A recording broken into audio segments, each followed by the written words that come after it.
She had everything money could build and nothing it could fix. Vivian Ashford, 30 years old, worth 9 figures, the kind of woman who walked into boardrooms and made men twice her age nervous, stood alone in a private garage staring at a car she hadn't touched in 8 years. The 1961 Jaguar E-Type sat under a gray cloth like something buried but not yet mourned. 27 experts, hundreds of thousands of dollars. Every single one of them had looked her in the eye and said the same word. Impossible. But one man hadn't said it yet. If you've ever held on to something long after everyone told you to let go, stay with me. Like this video. Drop your city in the comments. I want to see how far this story travels. And don't go anywhere. You'll want to see how this ends. The garage smelled like motor oil and old leather, and something else Vivian couldn't name. Something that lived in the back of the throat and didn't leave. She stood just inside the entrance with her arms crossed, not because she was cold, but because it was the posture she defaulted to when she was trying not to feel something. Her assistant, Derek, hovered near the door with a clipboard he never seemed to actually use. "He's 15 minutes out," Derek said. "Should I push the meeting to—" "No." She didn't turn around. "Just wait outside." Derek hesitated, probably calculating whether this was worth an argument. It wasn't. He knew that. He left without another word and pulled the side door shut behind him. And suddenly Vivian was alone in a space that held more of her father than any room in the house she'd grown up in. She walked toward the car slowly. Her heels made small, deliberate sounds on the poured concrete floor. The Jaguar sat against the far wall, covered with a gray-fitted cloth that had been placed over it so many times by so many different hands that it had started to take on the car's exact shape. Every curve of the hood, the long tapering tail, the flared wheel arches. Under that cloth, the car looked almost like it was sleeping. Vivian stopped a foot away from it and didn't reach out. She'd learned not to do that anymore. The first time she'd uncovered it after her father died, she'd sat on the concrete floor beside it for 2 hours and cried until she couldn't produce tears. The second time, she'd called the first restoration company on a list her father's attorney had prepared. By the 6th or 7th company, she'd stopped letting herself cry in here at all. Grief had a way of calcifying into something more useful when you gave it enough years and enough disappointments. She checked her watch. 11:43. The mechanic, his name was Ethan Cole, she'd checked, was due at noon.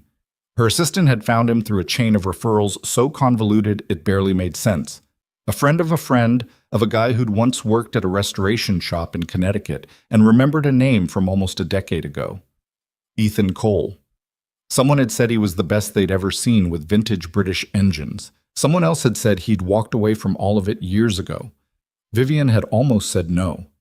She'd said no, actually, twice. Derek had brought it back up both times, which wasn't like him, which was the only reason she'd finally agreed. One more, fine, one more.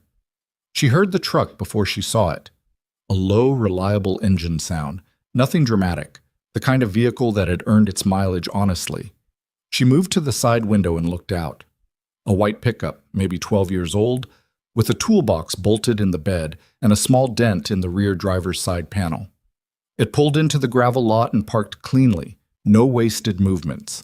The man who got out was not what she'd been expecting.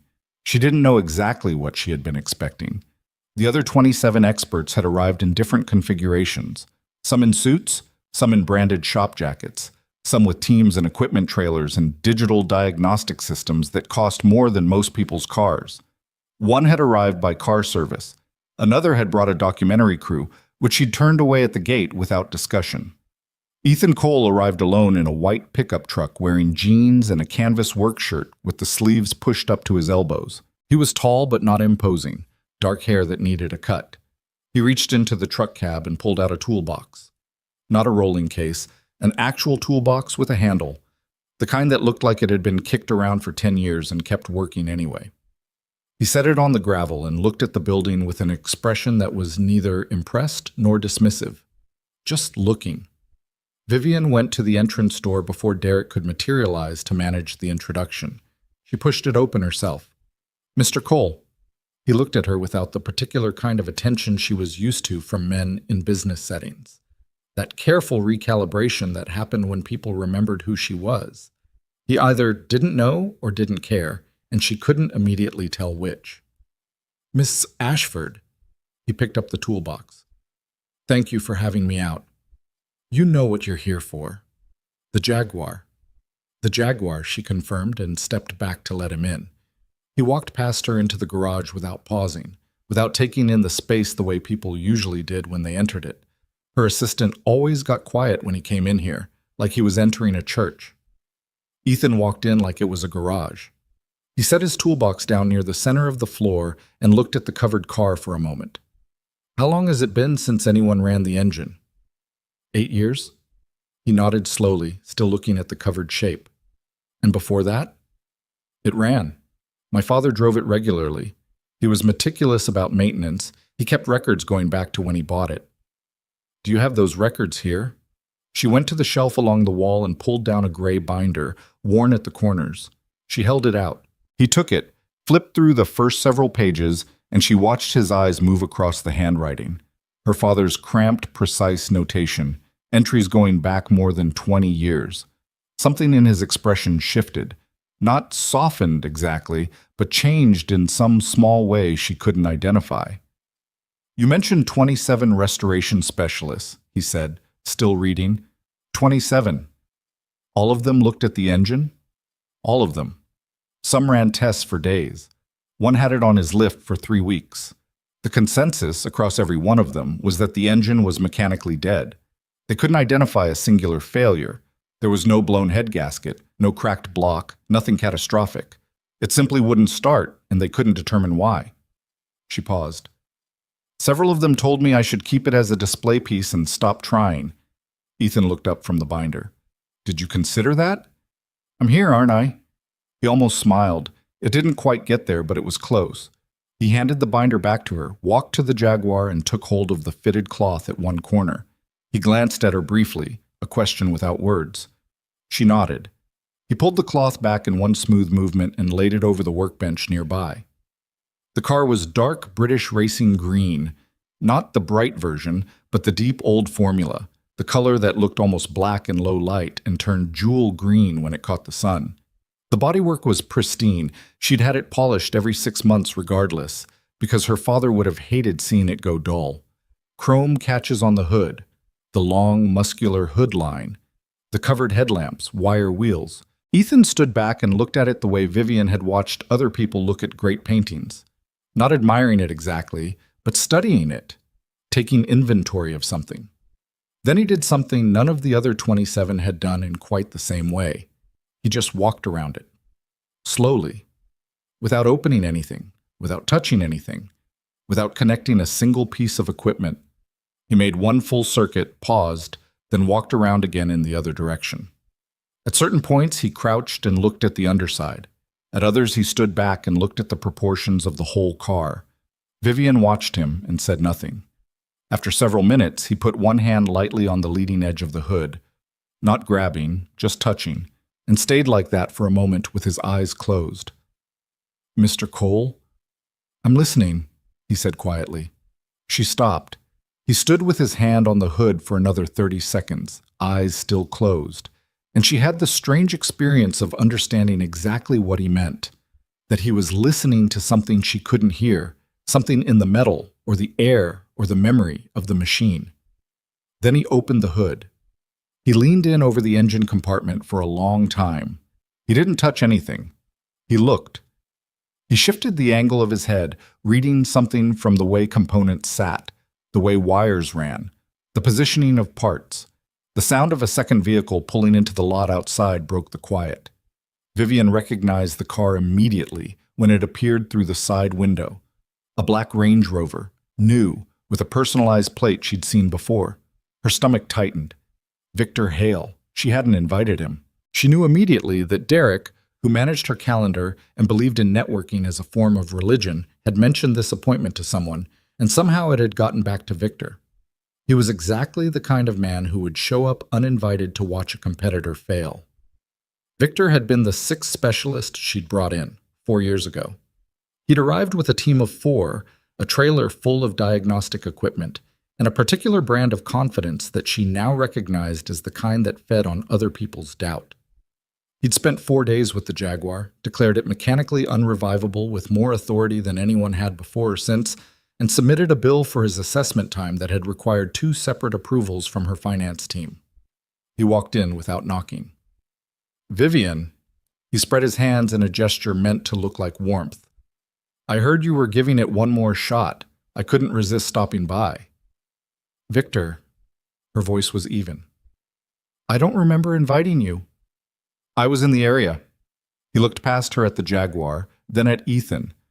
A particular expression moved across his face, the kind that men like Victor tried to keep off their faces and never quite managed. Mild, pleasant contempt. "This is the specialist?" Ethan was examining a section of the wiring near the firewall. He didn't look up. "Ethan Cole," Vivian said. "He's looking at the car." "I can see that." Victor moved closer to the Jaguar, hands in the pockets of his jacket. He looked at Ethan's open toolbox on the floor, the old metal case, the worn handles on the tools visible at the top. Something in his posture changed, a minor rearrangement that communicated everything. "Where are you from, Mr. Cole?" Ethan glanced up briefly. "Small shop, edge of town." Victor looked at the car again. "I spent 4 days on this engine. My team ran every diagnostic available. I want you to understand what you're working with. The ignition system, the fuel delivery, the compression across all 6 cylinders. We tested everything. The engine isn't seized. There's no catastrophic failure. It simply will not fire. In my professional assessment, and I've been doing this for 23 years, the problem is not identifiable or correctable. The tolerances in these engines after 60-plus years, combined with non-original components that were swapped in at some point in the 80s, create a combination that modern diagnostic equipment reads as functional, but is effectively... "Did anyone check the contact points?" Ethan asked. Victor stopped. The question sat in the air of the garage for a moment. "What?" Victor said. Ethan straightened up from the engine compartment and looked at him directly. "The ignition contact points, in the distributor. Did your diagnostic process include a physical measurement of the contact point gap?" Victor's expression cycled through several things quickly. Confusion, dismissal, and then something else. Something Vivian couldn't quite read. "The contact points," he said, and there was a careful flatness in his voice now. "We ran full computerized diagnostics on the ignition system." "That's not what I asked." Silence. Victor turned to Vivian with the particular expression of someone deciding whether to be amused or offended. "You're going to trust the car to..." "He hasn't given me a reason not to yet," Vivian said. She said it quietly, and she meant it, and Victor heard both things. He closed his mouth. Ethan went back to looking at the engine. He reached in and touched the distributor cap lightly, checking something with his fingers, then withdrew his hand and looked at it thoughtfully. "How long has the car been sitting in this exact position in the garage?" 8 years, Vivian said again, "since my father died." "Has anyone moved it, pushed it, rolled it at all since then?" "No, it was driven in here a few weeks before he passed. He'd taken it for a short drive and then brought it back. He parked it there, and it's been there." Ethan nodded. He crouched beside the driver's door, opened it. The hinges moved with a resistance of long disuse, a sound that caught in Vivian's chest in a way she hadn't prepared for, and he studied the interior without getting in. Then he stood again. "The service records," he said. "Your father's notes. In the entry from about 9 years ago, October, he noted a rough idle. He wrote that he'd had someone look at it and they'd adjusted the timing. Do you remember that?" Vivian went very still. "He mentioned it," she said slowly. "I wasn't involved in the car's maintenance, but I think I remember him saying something about timing. The entry after that, the last one in the log, about a month later, says the car felt slightly off to him. Off was his word. He didn't elaborate." Ethan closed the driver's door gently. He knew something wasn't right. He just didn't know what. Vivian looked at him. "You got that from reading the service record?" "I got that from the way he wrote it," Ethan said. "He wasn't a man who used imprecise language. Every other entry in that log is specific. Mileage, parts, observations. That last entry just says off. That meant he noticed something but couldn't name it, which means it was something small." Victor made a sound that wasn't quite a laugh. Ethan ignored him completely. He reached into his toolbox and moved two things aside, and what he pulled out was small enough to disappear in his palm. A thin metal tool, simple, the kind that looked like it cost about as much as a sandwich. Feeler gauge, he said to no one in particular, more to himself than anyone else in the room. He opened the distributor cap and held the tool carefully over the contact points inside. He measured. He held very still. He measured again from a slightly different angle, and then he stayed in that position for a moment without moving. Vivian was watching his face.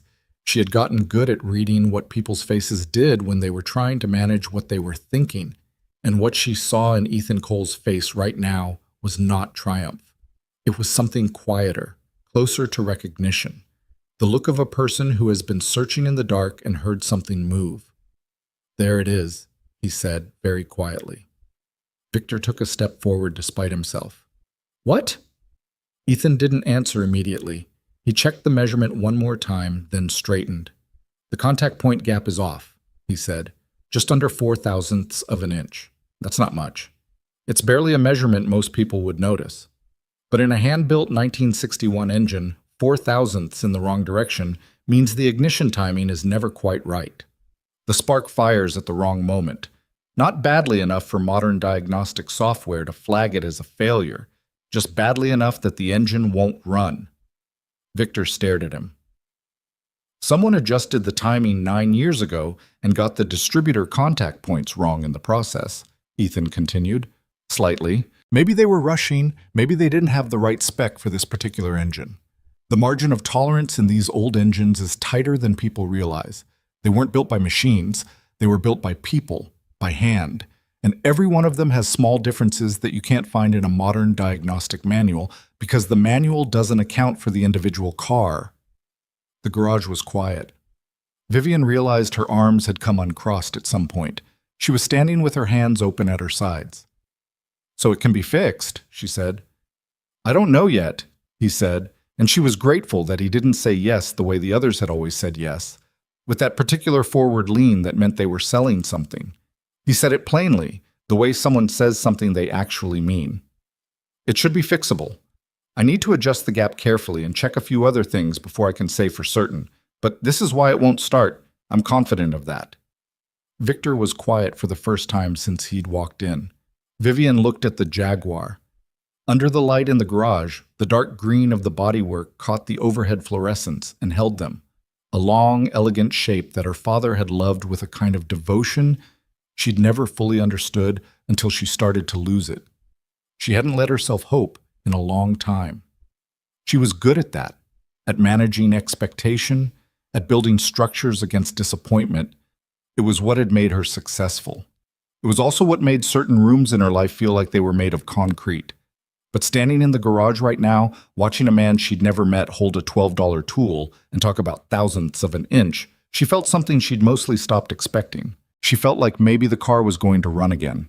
She didn't say it.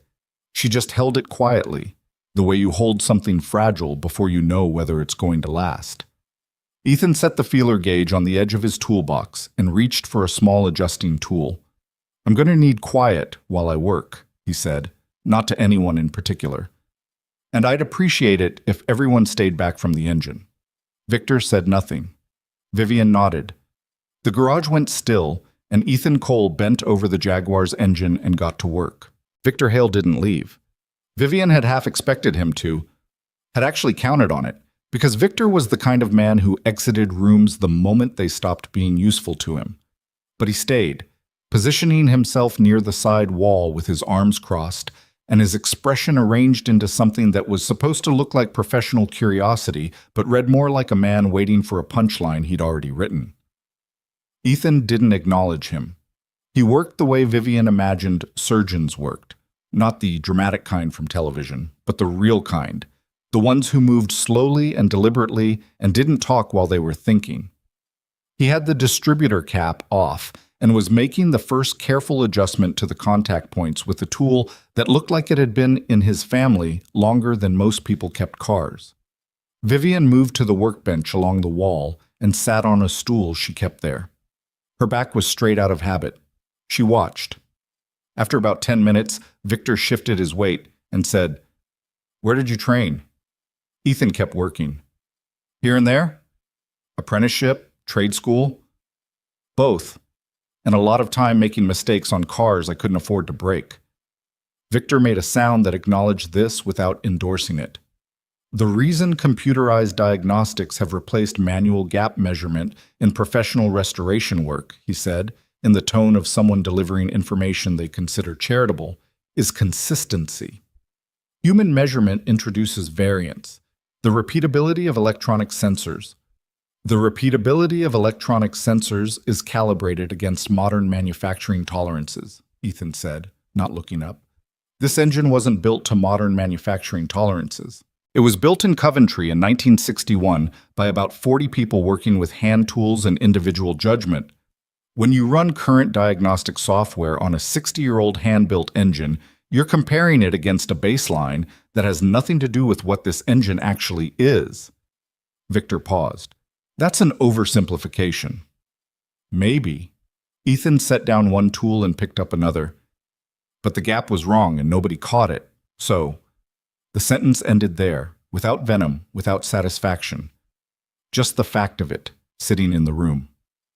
Vivian watched Victor's jaw tighten slightly.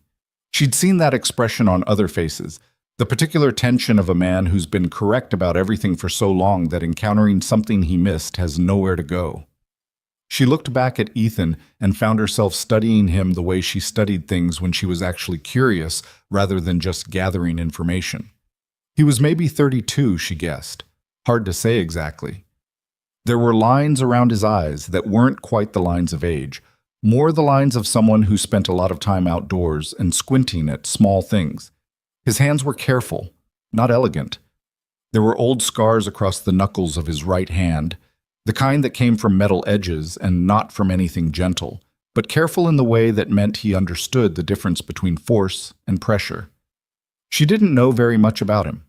The referral chain that had produced his name had been long and informal, and by the time Derek had tracked down an actual phone number, it had felt more like finding someone than hiring them. She'd asked Derek to pull together what he could before today, and what he'd found was thin. A small garage registered to an LLC, a listed address on the outskirts of town, a few mentions in automotive forums from several years back that she hadn't read carefully. Nothing that explained why 3 separate people, in 3 separate conversations, had called him the best they'd ever seen. She decided to ask, "How long have you been running the garage?" He glanced up briefly. 4 years, give or take. "And before that?" A small pause. He kept working, but something in his posture shifted, a minor change she wouldn't have noticed if she hadn't been paying attention. "Different things." "That's not an answer." "No," he agreed. "It's not." She let it sit there.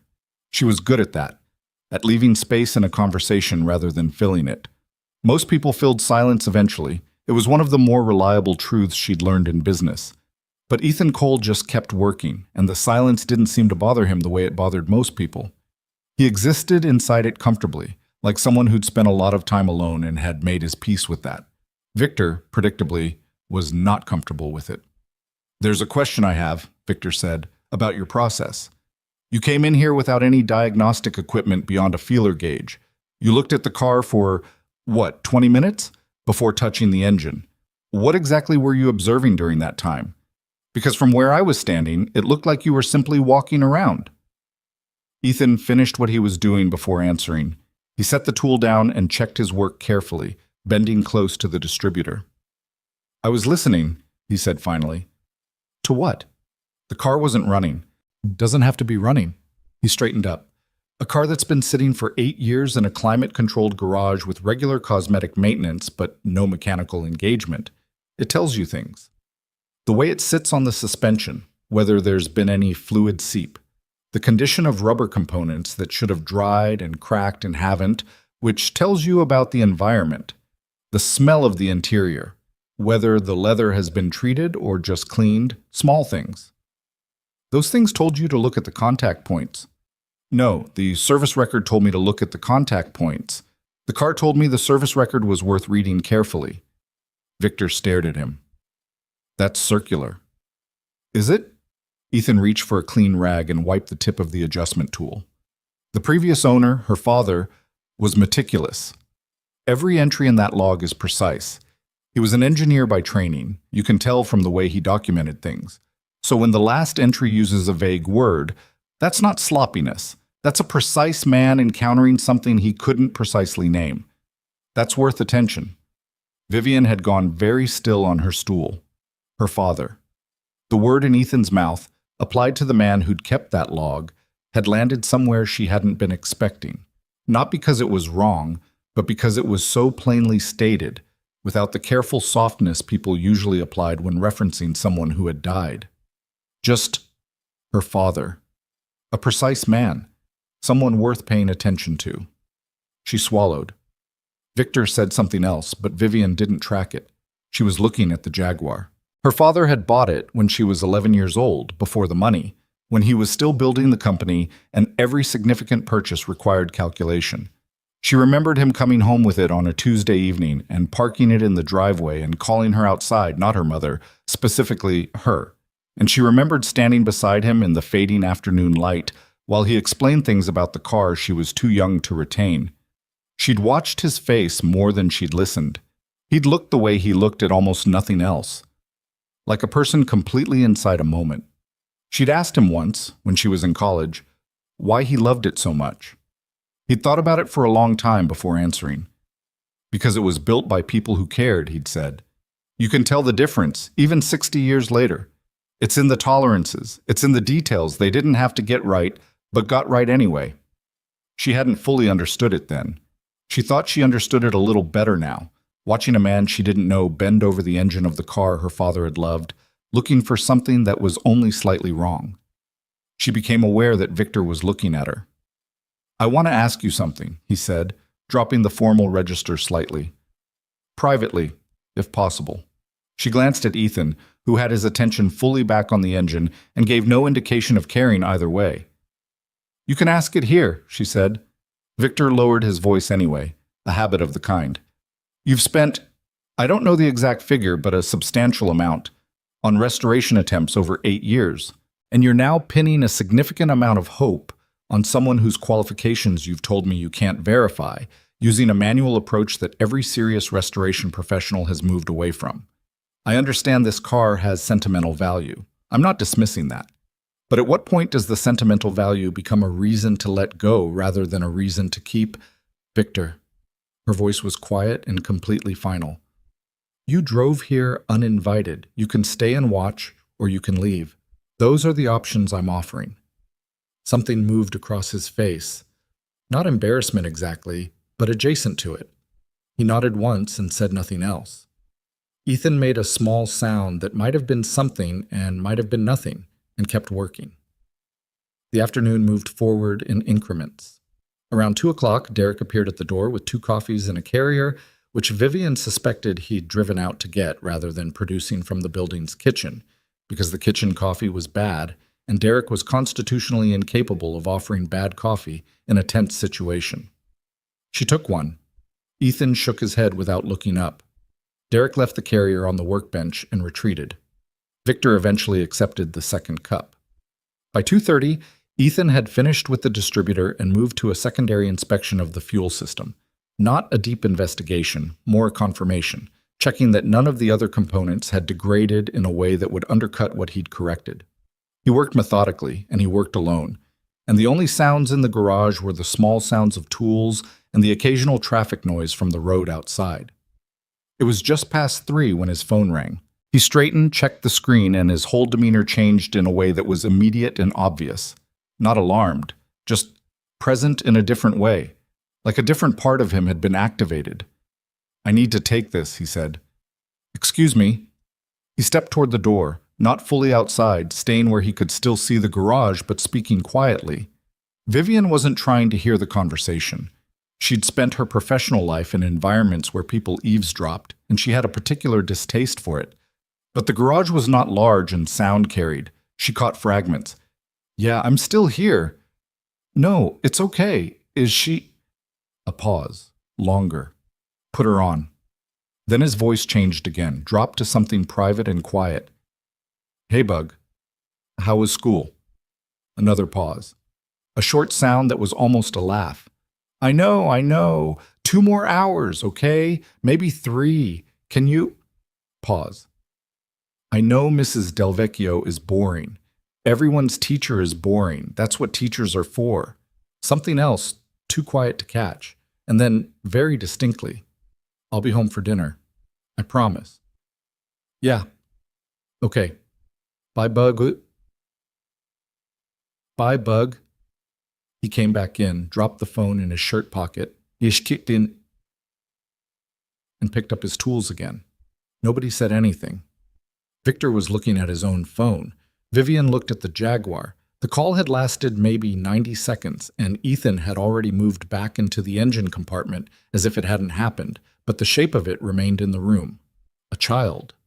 A specific child, a Bug, whatever that meant, whatever the history was behind a nickname like that, waiting at school. Waiting for him. Vivian thought about what the referral chain had mentioned, almost in passing, the details she'd half-registered and then set aside. Single father. She looked at him now with that detail reinstated, as if it had been sitting in a drawer and she'd just opened it. The work shirt with the sleeves pushed up, the truck with the dent, the toolbox that was old but organized, the way he'd said 2 more hours, maybe 3, with the precision of someone calculating margins. He wasn't here to impress her. He was here because someone needed to fix the car, and he could fix the car, and then he needed to get home for dinner. She found this oddly clarifying. Do you want to take a break? She asked. I'm fine. He was already checking the fuel line junction. I'm not offering because I think you need one. I'm offering because we've been in here for 3 hours and I could use one. He paused and looked at her. Then he set down his tools. Okay. 10 minutes. They ended up outside, which Vivian hadn't planned, but which happened naturally. She moved toward the side door for air, and he followed, and they stood on the narrow concrete apron beside the building with the afternoon sun cutting across the parking lot at a low angle. Victor remained inside. Through the window, she could see him standing near the Jaguar, studying the engine with his arms crossed and his reading glasses on, though he wasn't touching anything. Your daughter? She asked. Yeah. He looked at the gravel. She's 8. She thinks school is a long meeting she didn't ask to be in. She's not wrong. Something in his expression shifted, almost a smile again, getting slightly closer than it had before. No, she's really not. Vivian leaned against the building. The concrete was warm from the sun. She thought about what to say, and then said the thing she was actually thinking rather than the polished version, "Where's her mother?" She wasn't sure why she asked it.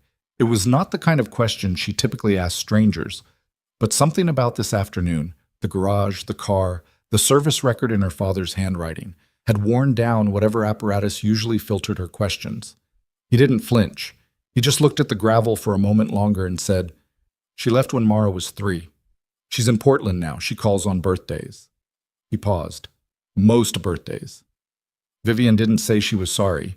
She had learned over the years that people said that reflexively, and it usually meant less than silence. Instead, she said, Mara's a good name. Her grandmother's name. He looked up from the gravel and out at the lot. She's a good kid. She talks too much and she can't sit still, and she corrects people when they mispronounce things, which, embarrassing at restaurants. But she's a good kid. Vivian thought about being 8 years old and sitting next to a car in a driveway and watching someone's face. My father used to take me to car shows when I was her age, she said. I didn't care about the cars at all. I just liked watching him look at them. Ethan nodded. He seemed to understand this without requiring elaboration, which was something. A car passed on the road outside the lot, slowing slightly and then moving on. The afternoon was quieting down. Can I ask you something? Vivian said. You've been asking me things for 3 hours. This is different. She looked at him directly. The referrals that brought you to me, 3 separate people, none of whom knew each other, all said the same thing, that you were the best they'd ever seen. One of them said he'd tried for 2 years to hire you back, and you kept saying no. She paused. That's not what a man who runs a roadside garage sounds like. He was quiet for a moment, The kind of quiet that meant he was deciding something, not avoiding something. I did restoration work for about 5 years, he said finally. High-end stuff. Vintage, British, and Italian mostly. Worked with some of the better shops in the country. Got to a point where I was getting my own commissions, traveling for work. He stopped and turned a small stone over with the toe of his boot. Then Mara's mother left, and I had a 3-year-old, sorry. And I was gone 3 weeks out of 4, and I had to make a choice about what kind of father I was going to be. So you stopped? I stopped the travel and the prestige jobs, yeah. Opened the garage. It's not complicated. It is, actually, Vivian said quietly. Most people don't make that choice. He looked at her, and for a moment the quality of his attention was different. Not professional or guarded, just present. One person looking at another in an ordinary afternoon and recognizing something. I'm not doing it for recognition, he said. I couldn't be the other version of myself and also be a decent father, and one of those mattered more. Vivian nodded. She didn't say anything else about it. They stood there for another minute or two without talking. It wasn't uncomfortable. It was the kind of silence that two people share when they've said something true and are letting it settle. Then he pushed off the wall. I should get back to it. Yes, she said. You should. They went back inside. Victor had moved away from the engine when they entered, back to his spot by the wall, arms recrossed. He watched them come in with an expression that Vivian recognized as one she'd seen in boardrooms, the expression of someone recalculating. Ethan went back to the car without looking at either of them. He spent another 40 minutes completing his checks, the ignition system itself, the high-tension leads, the carburetors, which on a 6-cylinder XKE required their own consideration. He worked through each item with the same steady methodology, occasionally making a minor adjustment, occasionally looking at something for a long time without touching it before moving on. At one point, he found a degraded seal on one of the carburetor dashpots and spent 15 minutes addressing it with materials from his toolbox, not because it was the core problem, but because it would have undermined performance if left alone. Victor watched this. That's a Series 1 dashpot seal, he said eventually. Yes? The original specification is, I know the specification. Ethan didn't say it harshly, just directly. Victor was quiet. Ethan finished. He stepped back from the engine, wiped his hands on a clean rag, and looked at the car for a moment with his head slightly tilted. He was checking something in his mind, running through the list of what he'd done, Vivian guessed, making sure nothing had been overlooked. His eyes moved across the engine compartment in a slow circuit. Then he looked at her. I want to try starting it, he said. I'm not promising anything. The timing adjustment should address the primary issue, and the carburetor seal will help sustain fuel delivery, but this engine has been dormant for 8 years and there could be secondary issues that only present when it's actually running. If it starts, he paused. We listen. We don't rev it. We let it find itself. Vivian stood up from the stool. All right. Victor had come off the wall without appearing to notice he'd done it. Is there anything you need me to do? She asked. Stay back from the engine, and he looked at both of them. I need quiet. Real quiet. If this works, the first 30 seconds of how it runs are going to tell me a lot, and I need to hear them. The garage went still in a way that felt deliberate, like everyone in it had taken a collective breath and held it. Ethan opened the driver's door, that same sound of long, stiff hinges, the slight resistance of 8 years, and sat down behind the wheel. He pulled the door closed. Through the windshield, Vivian could see him settling in the seat, adjusting slightly, looking at the dash. Her father's steering wheel. Her father's dash, with the row of toggle switches he'd shown her once, naming each one like they were members of a small household. Her father's handprints, worn into the leather in the places he'd always held it. She pressed her arms against her sides and waited. Ethan put his hand on the ignition key, the key that her father had carried on a leather fob for more than 20 years, that her mother had given Vivian in a small envelope after the funeral, that Vivian had brought to every restoration attempt and taken home again each time and put back in the drawer of her nightstand where it lived between appointments. Ethan turned the key. The starter motor engaged, a hard mechanical churning sound that filled the garage and then fell away into nothing as the engine failed to catch. The silence after it was very loud. Victor made no expression. He was very carefully making no expression. Ethan sat for a moment without moving. Then he opened the door, got out, and leaned back into the engine compartment. He made one adjustment, small, focused, done in about 45 seconds. Then closed the hood most of the way, leaving it unlatched. He got back in the car, looked at the dash again, put his hand on the key. Vivian felt something in her chest that she would not have been able to name precisely. Not hope exactly, because hope was something she'd carefully rationed out of her relationship with this car over 8 years of professional disappointment. It was something more involuntary than hope. It was the thing that lives under hope, in the part of you that doesn't negotiate. Ethan turned the key. The starter motor caught again, that same churning, and then something shifted in the sound, a different texture in the mechanical noise, and then the engine fired. Not smoothly, not immediately. It came up ragged and uncertain, misfiring twice, 3 times, and for one suspended second it sounded like it was going to die. But Ethan held the choke steady and kept his hand off the throttle and let the engine find what it was looking for, and it did. It steadied, caught itself, and then settled into an idle. A real idle. A living, breathing, running idle. The sound came up through the concrete floor and the walls of the garage and filled the air with something that was not just mechanical. It was the sound of a specific machine, with a specific history and a specific voice, waking up after a very long time. Vivian's hand went to her mouth. She didn't mean it to. It happened before she'd decided anything. Through the windshield, she could see Ethan's face. He was listening, head slightly tilted, eyes moving, reading the engine the way he'd been reading everything else since he arrived. His expression was not triumphant. It was focused, but there was something in it, a quiet, private quality that she recognized as the expression of someone hearing something they were glad to hear. Victor Hale stood against the wall with his arms no longer crossed. His arms were down. He was just standing there watching the running car, and on his face was something Vivian had never seen in 4 years of interactions with him. Something that looked, despite every obvious reason it shouldn't, very much like respect. The engine ran on.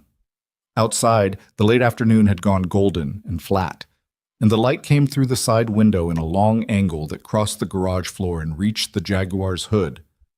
The dark green paint caught it and held it the way it always had, the way her father had described it once, standing in just this kind of light, saying something about colors that lived in metal and didn't leave.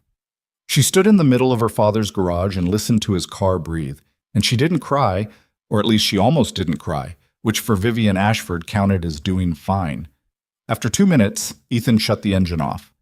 He sat in the car for a moment with his hands in his lap. Then he got out, closed the door carefully, and came around to the front. He looked at Vivian. "It needs more work," he said. "There's a slight roughness on the 3rd cylinder that I want to investigate before anyone drives it. The idle is good, but the full RPM range. I'd want to run it properly before I'd tell you it's ready, and the fuel lines should all be inspected for any deterioration." He stopped and looked at the car. "But the engine runs. The core problem was what I thought it was." Vivian nodded. She trusted herself to do that much. She nodded, and she kept her hand away from her face, and she looked at the car. "Thank you," she said. He nodded back, which was the response of a man who received thanks comfortably and didn't require anything more from it. Victor cleared his throat. "That's..." He stopped, started again. "The contact point gap. I wouldn't have thought to check manually. The diagnostics showed the ignition system as within tolerance." "Within modern tolerance," Ethan said, not unkindly. "Yes." Victor looked at the car for a moment. "Within modern tolerance." He seemed to be working something out internally, and to his credit, he worked it out honestly. "I've been doing this for 23 years. I've worked on cars far more deteriorated than this one. The gap measurement..." He stopped again. "I should have checked it manually, regardless of what the software showed. I should have checked." Nobody argued with him. That was its own kind of answer. Ethan began packing his toolbox, unhurried, putting each tool back in the specific place it lived. Vivian watched him and thought about what he'd said outside, that he'd made a choice about who he was going to be, that one version of himself had mattered more than the other. She thought about her father and the precise entries in the service log, right up until the last one. The word off, standing alone. A precise man encountering something he couldn't name. She thought about a child named Mara, who corrected people's pronunciation and found school boring and was waiting somewhere for her father to come home for dinner. She thought about all the things that were slightly out of place, a few thousandths of an inch, a small gap, barely measurable, and what happened when the right person finally looked in the right direction. Ethan closed the toolbox and picked up the handle. "I'd like to come back," he said, "if that's all right. Finish the inspection properly. Make sure the whole car is right before anyone takes it on the road." "Yes," she said. "Come back." He nodded. He looked at the Jaguar one more time, the same look he'd given it when he first arrived, that quiet inventory of something worth understanding. And then he picked up his toolbox and walked toward the door. He was almost through it when Vivian said, "Mr. Cole?" He turned. "You said your daughter thinks school is a long meeting she didn't ask to be in." She paused. "You should tell her that a lot of important things in life are exactly that, but sometimes something happens in them that makes it worth staying till the end." He looked at her for a moment, and this time the almost smile got a little further than it had before. "I'll tell her," he said. And then he went through the door, and a few seconds later she heard the white pickup start in the gravel lot, a reliable, unhurried engine sound, nothing dramatic, and pull away. Victor was already reaching for his phone, already moving back into the version of himself that operated in the world of cars and reputation and professional standing. He would process what had happened today, Vivian knew, and incorporate it or not, and it would or wouldn't change something about the way he worked. She didn't particularly care which. She turned back to the Jaguar and stood in front of it for a long time. The engine had been quiet for 10 minutes now, but something of its sound remained in the air of the garage. Or maybe in her. The low, even voice of a machine that had been waiting a very long time to be heard, finally saying what it had always been trying to say. She reached out and laid one hand on the hood. The metal was warm. He came back on a Thursday. Vivian knew he was coming. They'd agreed on 10 o'clock, and at 9:58 she heard the white pickup in the gravel lot and found herself already standing near the garage entrance, which she hadn't planned.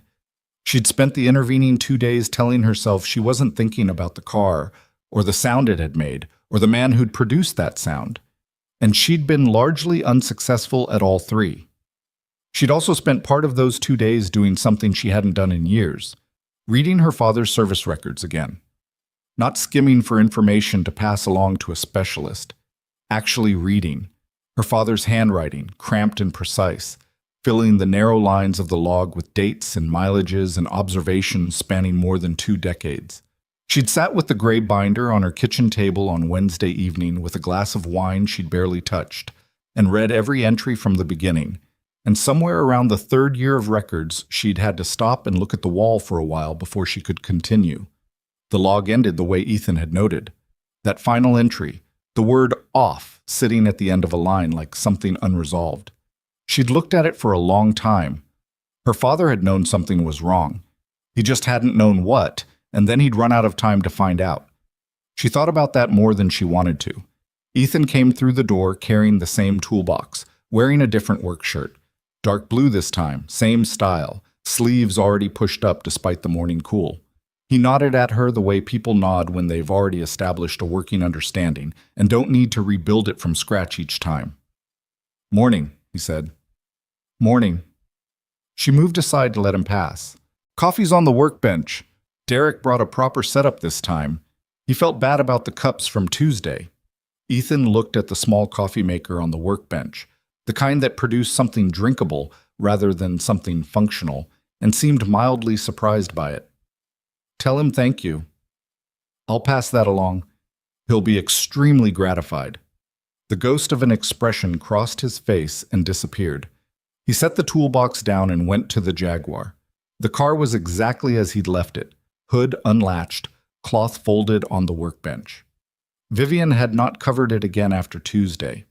She hadn't made a conscious decision about that.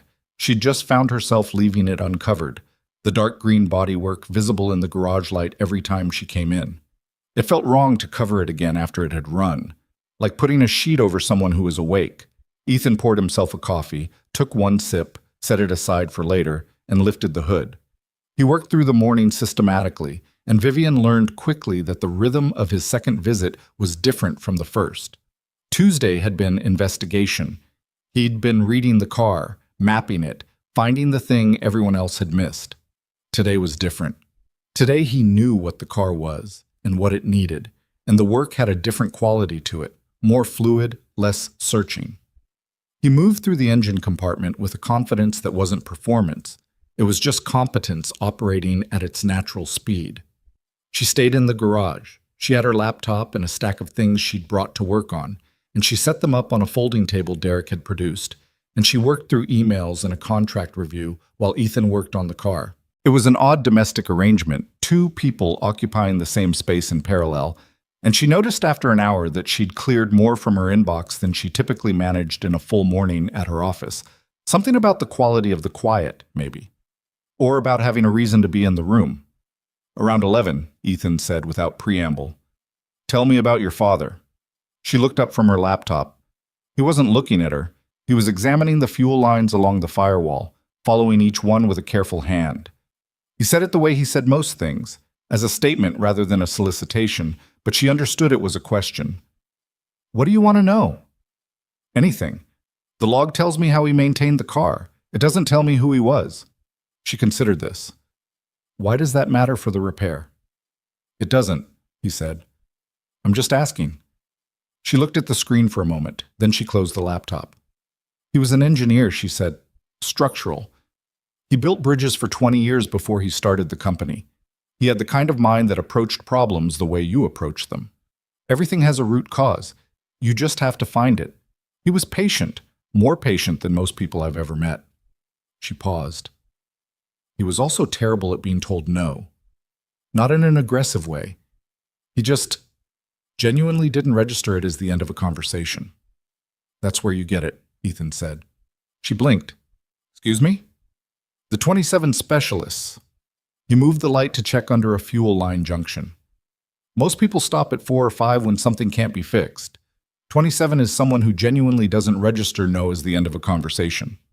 She was quiet for a moment. "Yes," she said. "I suppose it is." He nodded, still not looking at her. What did he love about this car specifically? She thought about it. She'd been thinking about it for 2 days, in a way, without quite forming the thoughts into words. He said it was the last generation of cars that were built with genuine individual variation, she said slowly. He'd read everything about it, the factory records from Coventry, the production histories.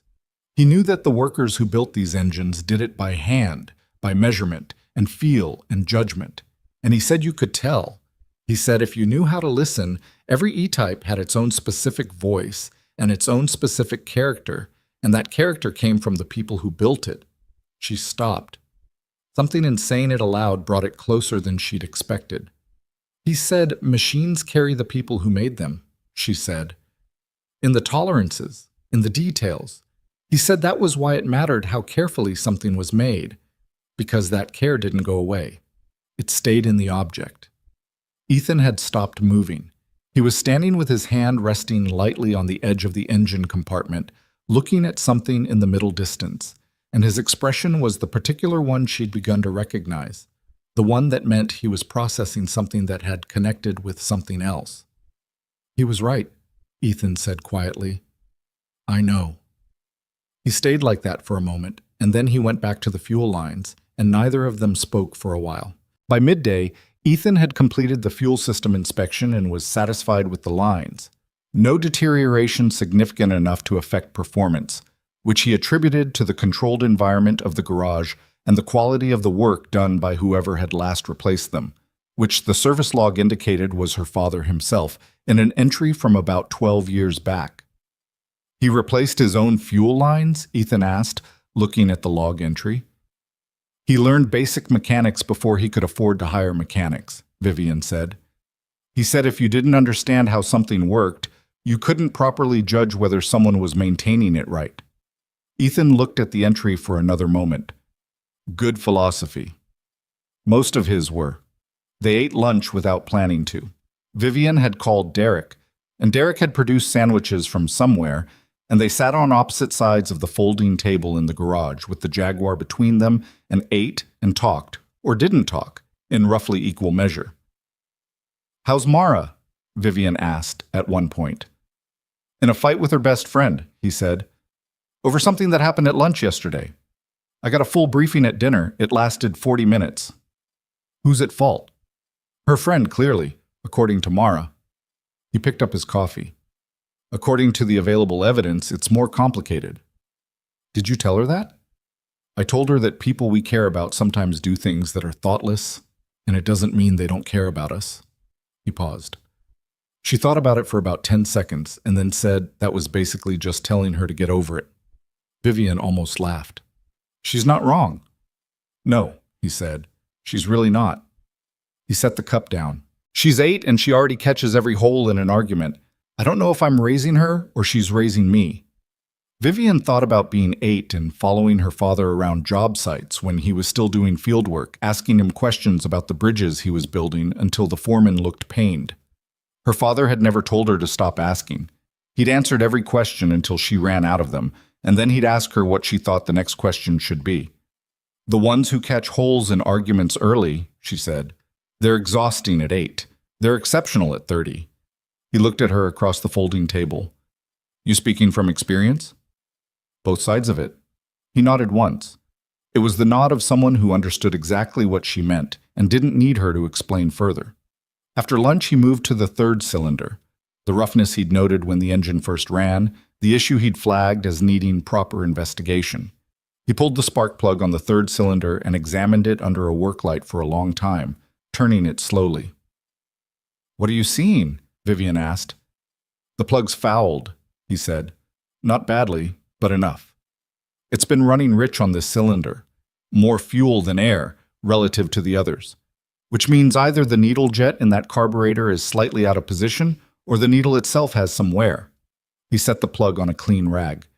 "It's probably been running slightly rough on this cylinder for a few years before it stopped starting. Your father may have felt it as part of what he described as off." Vivian came and stood next to him, close enough to see what he was looking at. The plug was dark at the tip, the deposits of a mixture that had been slightly wrong for some time. "Can you fix it?" "Yes." "It'll take a couple hours. The carburetors on this engine," he stopped, recalibrated. "They're finicky. Each one has to be set to the others, not just to a spec. They have to agree with each other. If I adjust one without checking the relationship to the other two, I'll create a different problem. Like the ignition timing someone adjusted without checking the contact gap." He glanced at her. Exactly like that. She looked at the spark plug on the rag, dark at the tip, a cylinder that had been running wrong for years, quietly, without anyone identifying it, while the car continued to run and her father continued to drive it until the combination of the slightly wrong timing and the slightly fouled 3rd cylinder and whatever else had accumulated in the margins added up to a car that finally refused to start at all. Not one catastrophic failure, a collection of small things, each minor on its own, compounding over time until the whole became unsustainable. She'd seen that pattern before. In companies, mostly. Businesses that collapse not because of one bad decision, but because of dozens of small misalignments that nobody caught until it was too late. She was, in a way, professionally occupied with identifying compounding small failures, the things that looked fine on paper but were fractionally off in reality. She'd just never applied it to a car before. "My father knew something was wrong," she said, "but he didn't know what. And then he died before he could find out." "Yes." If someone had caught it when he first noticed, the off, the car might have kept running. "Probably." Ethan didn't soften it. "The timing issue on its own wasn't catastrophic. The carburetor issue on its own wasn't catastrophic. Together, over time, without correction," he picked up the spark plug again. "Things that are slightly wrong have a way of getting more wrong." She stood there looking at the engine for a moment. "You know," she said, "every specialist who came in here told me the car was beyond fixing, and most of them had the technology to have found what you found." "Yes." "So what's the difference?" He thought about this for longer than she expected. He wasn't reaching for a quick answer. He was actually considering it. I think, he said slowly, most people come to a problem with a conclusion they're testing rather than a question they're asking. The computer said the ignition system was within tolerance, so the ignition system was ruled out. The conclusion was written by the software. Nobody went back and asked whether the software was asking the right question. He put the spark plug in his shirt pocket. I came in with a question, not an answer. What was the question? What has this specific car, built by specific hands, been trying to tell people for 8 years that nobody's been in a position to hear? Vivian looked at him. That's a strange way to think about a mechanical problem, she said. Maybe. He moved toward his toolbox. But it's the car your father loved, and he said machines carry the people who made them. I figured it was worth listening. She didn't have an answer to that. She wasn't sure one was needed. He spent the next 2 hours on the carburetors with the focused intensity of someone diffusing something. The 3 SU carburetors on the XKE Inline 6 were a matched system, and setting them properly required an iterative process. Adjust one, check the relationship to the others, adjust again, check again. That couldn't be rushed without introducing new errors. Vivian watched when she wasn't working and worked when watching became too much like waiting. At one point, a car pulled into the gravel lot outside, idled briefly, and left. At another, Derek called with something that needed a signature, and she handled it in 5 minutes without moving from the garage. The afternoon had its own specific gravity, and she didn't want to leave it. Around 3:30, Ethan straightened and said, I need to run it again. All right. This time I want to let it run longer. 5 minutes at idle, then I'll bring the RPMs up carefully and see how it responds across the range. If the third cylinder is still rough at higher RPM, I'll need to go back in. He looked at her. But I think we got it. You think? I don't say things I'm sure of until I'm sure of them. I've noticed, she said. He almost smiled. It was becoming a familiar almost. She stood back, the same position as Tuesday, far enough from the engine to give him room, close enough that she'd hear and feel everything the car produced when it ran. He got in. Door closed. The same sequence she'd watched 2 days ago, except now she knew what was coming, or hoped she did, and that was its own kind of tension. The tension of wanting something so specifically that you can feel the shape of the disappointment if it doesn't arrive. The key turned, the starter motor engaged, and the engine fired. Not ragged this time, not uncertain. It came up with a steadiness that was different from Tuesday's fragile first idle, more grounded, more sure of itself. The sound of something that had found its footing. The engine settled at idle and then stayed there, even and low, filling the garage with a voice that Vivian felt in her sternum. She closed her eyes for just a moment. She let herself do that. When she opened them, Ethan was sitting behind the wheel, head slightly tilted, listening. She watched his expression moving through something. Reading the engine's behavior the way a person reads a complicated text, tracking multiple things simultaneously. His right hand rested on the gear lever without gripping it. His left was in his lap. After 2 full minutes at idle, he brought the revs up.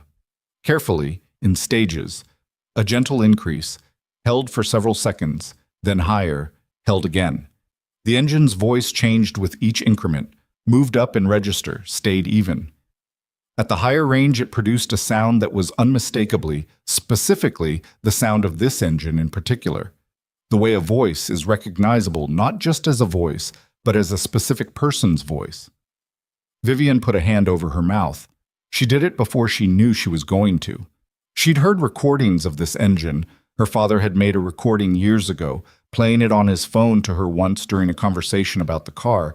She'd almost forgotten about that. But recordings were flat. They didn't move through you the way sound moved through you when you were standing in the same space as its source. This was not a recording. This was the car, alive, doing what it was built to do in the year Vivian's father was 2 years old, built by 40 people in Coventry who cared about the tolerances and the details and the things they didn't have to get right, but got right anyway. And it had been waiting, under a cloth in a garage, through 27 failed attempts, through 8 years of silence, for someone to ask the right question. Ethan brought the engine back down to idle, held it there for another minute, and shut it off. He sat in the car. Vivian waited. He got out, came around to the front, lifted the unlatched hood, and looked at the engine with the same careful attention he always gave it. He checked a few things with his hands: temperature, vibration residue, small things. Then he lowered the hood. He turned and looked at her. "It's clean," he said. "All 6 cylinders. The third is running correctly now. The idle is where it should be, and the RPM range is good." He paused. "The car is sound." Vivian exhaled. She didn't realize until she let it go that she'd been holding something in her chest for 2 days, maybe longer, maybe 8 years. "There are a few additional things I'd recommend doing before regular driving," he continued. "The rubber on the brake lines should be inspected. I can see the front lines and they look acceptable. But a car this age after a long dormancy, you want eyes on all of it before you put it on the road. And the tires are holding pressure, but I'd want to know their age before I'd feel comfortable. Ethan," he stopped. "Thank you," she said. He looked at her for a moment. Something in him received it without deflecting it, which was not always how people received gratitude. A lot of people, in Vivian's experience, deflected it immediately because sitting still under it was uncomfortable. He just accepted it and nodded. "I'll make a list of the recommended items," he said. "Things I can do. Things that need a specialist in brakes or tires. I can help you source whoever you need." "All right." He went to the workbench and found a small notepad in his toolbox. An actual paper notepad, the kind that had been clipped and unclipped from something so many times the corners were soft. And he sat on the stool and wrote out the list in handwriting that was plain and clear and nothing like her father's cramped precision, but had its own legibility. She watched him write and thought about how odd it was that this man had entered her life through the most convoluted possible chain of referrals and had, in the space of 2 days, done what 27 other people with better equipment and more public reputations had not. He handed her the notepad. She read through the list. 7 items. Each one described plainly, with a note beside it indicating the level of urgency. Can wait, should address soon, address before driving. "The brake lines are addressed before driving," she said. "Yes, non-negotiable." "Understood." She set the notepad on the workbench. "I'll call you before I schedule anyone for the work." He was already beginning to pack the toolbox, the same methodical return of each tool to its place. She watched his hands and thought about a detail that had been sitting at the back of her mind since Tuesday, something Derek had mentioned offhandedly when she'd gotten home that evening and called to debrief. She hadn't asked about it yet. She'd been waiting for a moment that felt right. "Can I ask you something?" "Still asking," he said without looking up from the toolbox. "Derek looked you up more carefully after Tuesday." She kept her tone neutral. "He found some things that weren't in the original referral. A restoration project from about 6 years ago, a 1958 Ferrari 250 GT that came through a shop in Connecticut that had been declared unrestorable. They said the car ran again after you worked on it. Then a 1963 Aston Martin DB5 the year after, engine that 6 other specialists had written off. Both cars ran after you looked at them." She paused. "There was also a mention in a trade publication from about 7 years ago. They called you one of the most gifted vintage mechanics in the country." His hand slowed slightly on the toolbox. Not stopped, just slowed. "Derek's thorough," he said. "I pay him to be thorough." She waited. "The article also mentioned that you turned down a partnership at a well-established restoration firm, a significant offer, and then, about 6 months after the article ran, you apparently left the field entirely." "I told you why I left." "You told me part of it." She wasn't accusing him. She genuinely wanted to understand. "You said it was about Mara, and I believe you. But walking away from that level of recognition, I've made hard choices. I know what they cost. That's not a simple calculation." He closed the toolbox lid. He didn't latch it immediately. He stood with one hand resting on top of it. "The partnership offer," he said. "The firm was good. Legitimate work, real cars, people who knew what they were doing, and the offer was, it was good, financially and professionally." He stopped. "Mara was 3. Her mother had just left, and the partner who made the offer told me, specifically, explicitly, that the expectation was 60 to 70 hours a week minimum, extensive travel, client entertainment. He said it sincerely. He thought he was being honest with me about what the opportunity actually was." "He was," Vivian said.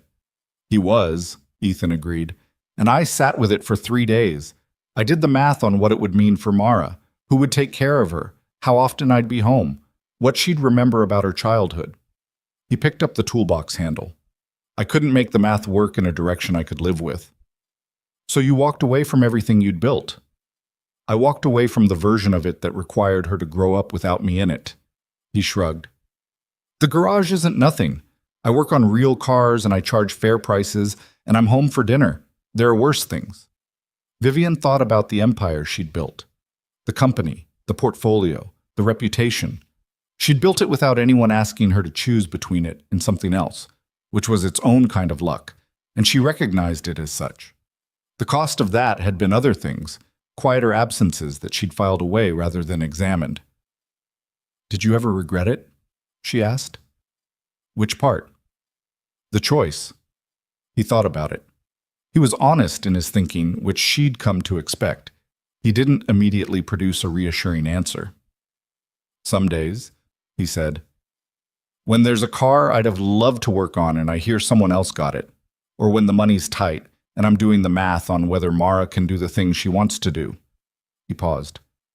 But I've never regretted going home for dinner, not once. Vivian looked at the Jaguar and looked at. Her father had built his company after 20 years of building bridges. He'd chosen the order deliberately.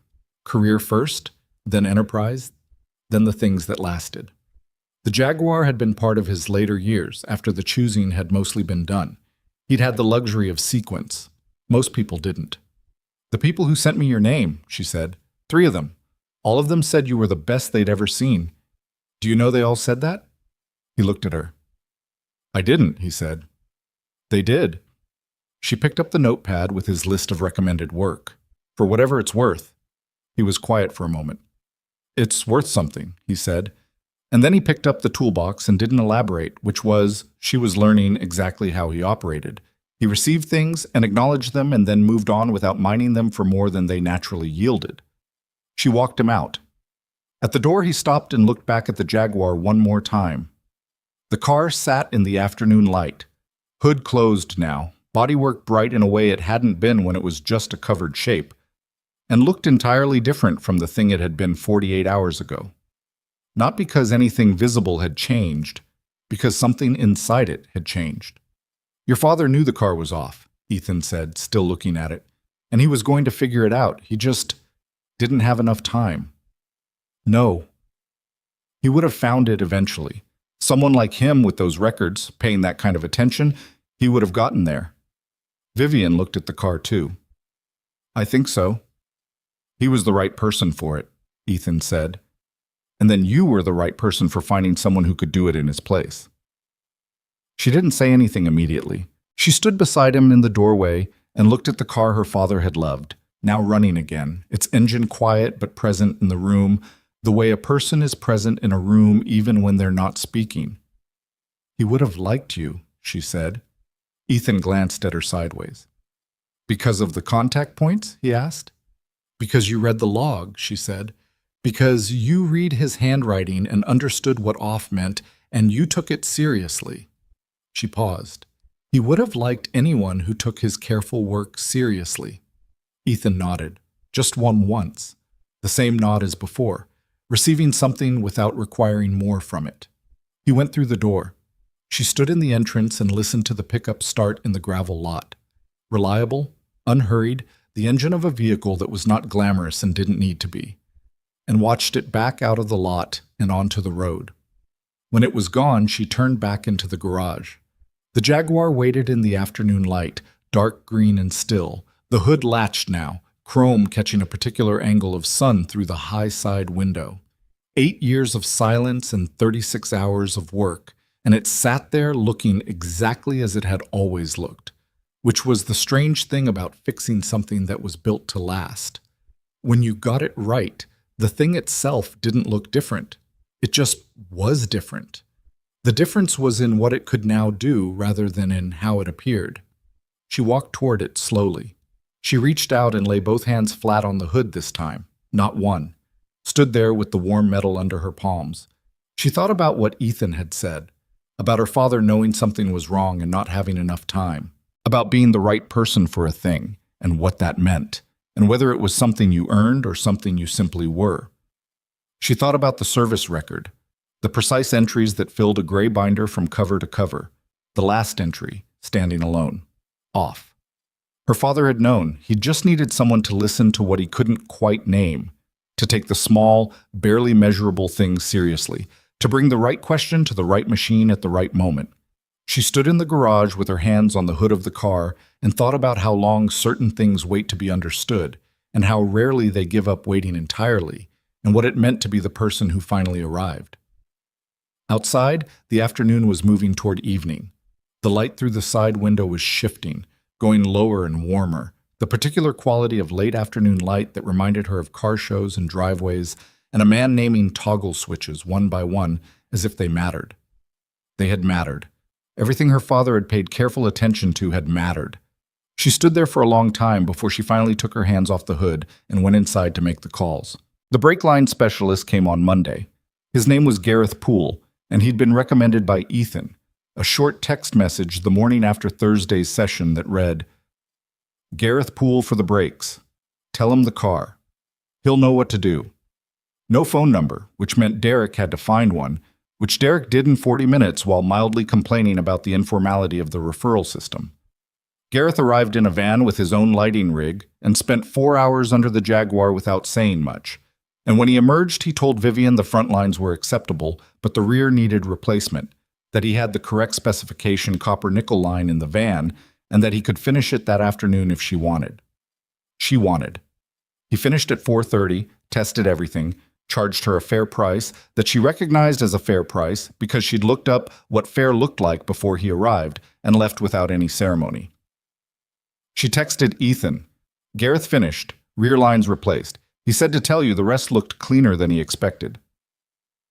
The response came back in about 10 minutes. Good. Tires next. Call Hendricks on Route 9. Ask for the Dunlop racing equivalent. They still make the closest modern spec to the original fitment. She called Hendricks. She asked for the Dunlop equivalent. The man on the phone paused and said, "Who told you to ask for that?" And when she said Ethan Cole, the man made a sound of recognition and said he could have her sorted by Wednesday. This was, she was learning, how Ethan's world operated. Not through reputation in the conventional sense, no website, no awards, no profile in the trade publications anymore, but through a network of people who knew what he knew and trusted it without needing it explained. She'd built professional networks for 20 years and understood how they functioned, and she recognized this one as different.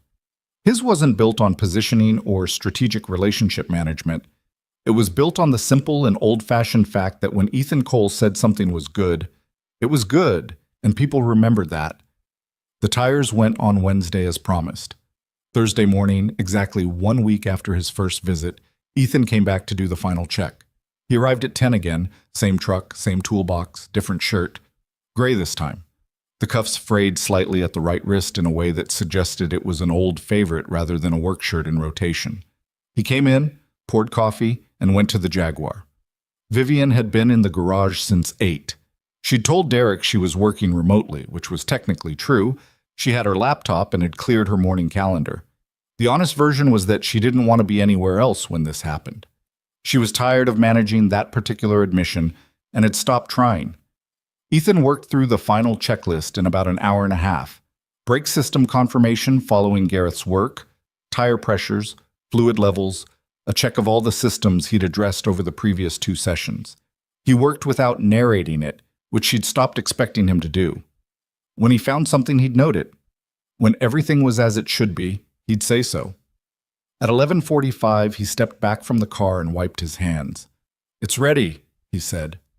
2 words, plainly delivered, nothing added to make them sound like more than they were. Vivian looked at the Jaguar from across the garage. Tires new, brakes sound, engine correct, the whole car assembled and functional in a way it hadn't been in 8 years. It looked the same as it always had. That hadn't changed. But she knew now, in a way she hadn't known before, what was underneath the surface, what had been wrong and what had been corrected, and what it had required to get from one to the other. "You mean it's ready to drive?" she said. "On reasonable roads, yes. I wouldn't take it on the highway at speed until it's had a few miles to settle. The engine needs to relearn itself in a way. But around town, open secondary roads, it's ready. She nodded. She stayed where she was. He looked at her. You're not going to ask me to take it for a test drive first? No? You could. It's a reasonable precaution. I know. She came toward the car slowly. But the first person who drives it, since my father shouldn't be someone running a test. She stopped at the driver's door. It should be someone who's going somewhere. He was quiet for a moment. Where are you going? He asked. She hadn't fully decided until he asked. The answer came up immediately, clear and specific. There's a road my father used to take when he drove it, she said. About 4 miles from here. It goes up through the hill country. Not a proper road, more of a long county road. He said the car liked it because the elevation changes gave the engine something to do. She put her hand on the door handle. He used to take me when I was very young. I haven't been on it since. Ethan looked at the car and said nothing. She opened the driver's door. The hinges still had that particular resistance. Not a broken resistance, just the stiffness of a door that knew its own weight and required a specific intention to open. She'd heard it 3 times now, each time Ethan had opened it to work, and each time it had done something to her in the chest that she couldn't exactly name. She got in. The seat received her the way old seats do.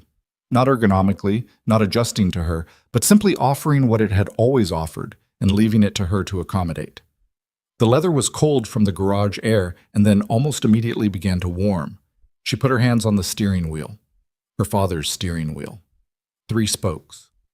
Leather worn at the 9 and 3 positions, slightly shiny from 20 years of his grip. She put her hands in those exact places because there was nowhere else to put them. She sat there for a moment. Ethan hadn't moved. My father used to say, she said, and then she stopped because her voice had done something unexpected. She waited for it to settle. He used to say that every car had one person who understood it best, not who owned it or who drove it most, but who understood it. And that car ran better for that person than for anyone else, because the understanding changed the way you listened to it, and the way you listened changed what you heard, and what you heard changed how you drove. She turned the key. The Jaguar started immediately. No hesitation, no uncertainty. It fired and settled into its idle in the space of 2 seconds, the engine finding its rhythm the way something finds a rhythm it already knows. The sound came up through the floor and the seat and the wheel and into her hands. She sat in it for a moment before she touched anything else. Ready? Ethan asked from outside the open door. She looked up at him. Come with me. He blinked. Whatever he'd been expecting, it wasn't that. I don't need to ride along. I know it's mechanically sound, she said. I'm not asking you to come as a mechanic. She looked at him directly. I'm asking you to come because you brought this car back and you should be in it when it goes somewhere for the first time. He stood in the garage with his hand resting on the roof of the car and looked at her with an expression she hadn't quite seen on him before. Not quite reluctant, not quite moved, something between the two. I have to be back by 3, he said. It's noon. We have time. He went around to the passenger side. The passenger door opened with the same resistance as the driver's, and he folded himself into the seat, which required a slight adjustment to the angle of his legs given the low-slung cabin. He pulled the door closed. The interior was suddenly shared in a way that felt different from the garage. Smaller, more immediate. The two of them enclosed in the specific smell of old leather and machinery and history. He reached down and tried to find the seat belt. It's a lap belt, she said. Period correct. Single strap across the lap. He found it and buckled it. Of course it is. My father said the lack of a shoulder belt kept him honest about how he drove. Your father and I would have gotten along. She put it in first. The clutch was heavy, heavier than she'd expected, heavier than modern cars, requiring a deliberate engagement that demanded your full attention. She let it out slowly and felt the car move forward under her, rolling through the garage toward the door, and she reached up and pressed the button for the automated door without taking her eyes off the line ahead. The door rolled up. Daylight came in. She pulled out of the garage into the Thursday afternoon and stopped for a moment in the lot, letting the engine settle at idle, feeling the difference between the car in motion and the car standing still. Everything moved differently. Everything communicated differently. The wheel had weight to it and texture, and the seat transmitted every surface texture of the lot through the suspension in a way that modern cars spent enormous engineering effort specifically to prevent. You felt everything. "Turn left out of the lot," she said, mostly to herself. "I know where Route County 14 is," Ethan said. "If that's the road you mean." She glanced at him. "You know it?" "I grew up about 6 miles from here." He was looking through the windshield at the lot exit. "I've driven that road." She didn't say anything to that. She filed it away, another piece of the strange coincidence that had produced this situation, and turned left out of the lot. The road from the garage to the county road was straightforward. 3 miles of secondary road through a modest commercial stretch that became residential and then became the beginning of the hill country the area was known for. Vivian drove at moderate pace, not because she was being timid, but because she was genuinely learning the car, learning the weight of the wheel and the depth of the clutch, and the particular relationship between throttle input and response that this engine, now corrected, now properly timed, now running all 6 cylinders cleanly, produced. It was different from anything she drove regularly. Her daily cars were modern, a performance sedan, a capable SUV for winter. She could drive them without thinking. This car required her to be present. Every input required intention, and every intention produced a response that you had to be paying attention to receive. There was nothing between her and the road, no buffer, no smoothing, no filtering. She understood, for the first time really, what her father had meant about machines that were built by people who cared. You could feel it. "How does it feel?" Ethan asked. "Like driving something alive." He nodded. He was looking at the road ahead, and his posture in the low seat was the posture of someone who was comfortable in a car, rather than someone who was a passenger in one. A slight forward lean, one hand resting on the door sill, reading the road ahead the way she suspected he always read things. "The steering will feel lighter once you're at speed," he said. "These old cars, the steering weight shifts with velocity in a way you don't get with power steering. It actually becomes more communicative the faster you go, not less." "My father said that," she said. "He said it steered better on open road than it did parking." He was right. She turned onto County 14. The road changed immediately.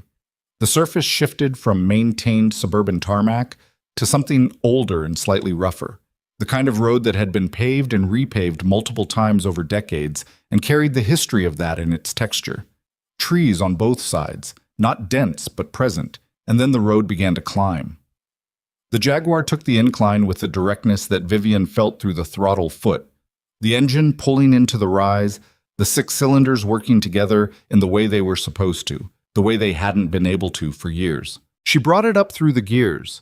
Second, third, the gearbox requiring intention at each change, the synchromige doing its work with a precision that felt mechanical rather than electronic. And by the time they reached the first long straight on the climbing section, she was in fourth, and the car was doing something that she could only describe as being happy. She knew that was not a rational description. She didn't care. "There," Ethan said quietly. The view opened on the right side of the road, the hill country falling away below, the kind of geography that didn't announce itself until you were level with it, a long open spread of low hills and fields, and tree lines in the middle distance.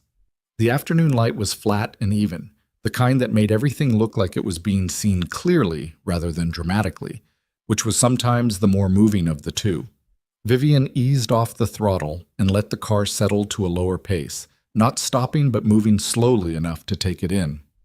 She'd been here before. She'd been here as a child, sitting in this seat, the passenger seat, before she could drive, watching her father's hands on the wheel and the way his face looked when he was on this road with this car.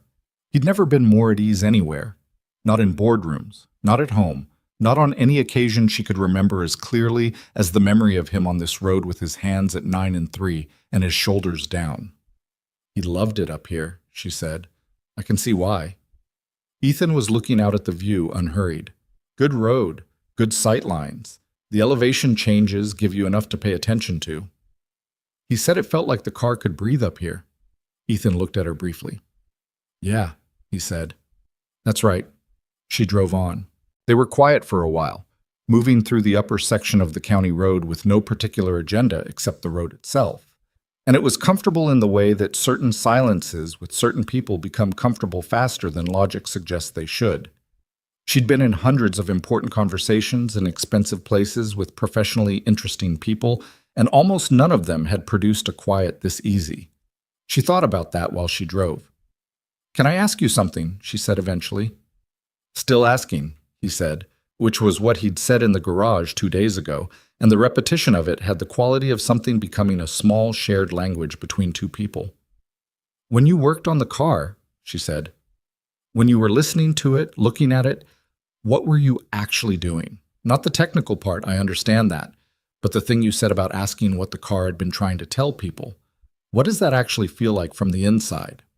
He thought about it. Outside the window, a farmhouse passed, then a long fenced field. "It's hard to explain without sounding strange," he said. "I run a company worth several $100 million based partly on intuition about whether the people in front of me are telling the truth," she said. "Strange is a relative term." He looked at her sidelong. Then he looked back at the road. "When I come to a car I don't know," he said slowly, "I try to come to it without a conclusion. That's harder than it sounds. Every specialist who worked on this Jaguar came in with a conclusion, either a prior conclusion from another job or a conclusion produced by the software in the first 10 minutes. The conclusion shapes everything after it. You look for evidence that confirms it or contradicts it, but you're always in relationship to the conclusion." He paused. "I try to come in with just the question. What is this car specifically, and what is it trying to tell me? And how do you hear the answer? You look at everything," he said. "Not for evidence of a specific thing, just everything. The service record, because the record is the car's autobiography and the owner's autobiography simultaneously. The physical condition of every component, not to determine if it's broken, but to understand what condition it's in and how it got there. The sounds it makes, even when it's not running, because metal contracts and expands and things that are under stress or misaligned have their own signatures." He shifted slightly in the seat. "And then you add it up, not formally. You just hold it all and wait for something to become clearer than the rest. The thing that once you see it, makes everything else make sense." Vivian drove and thought about this.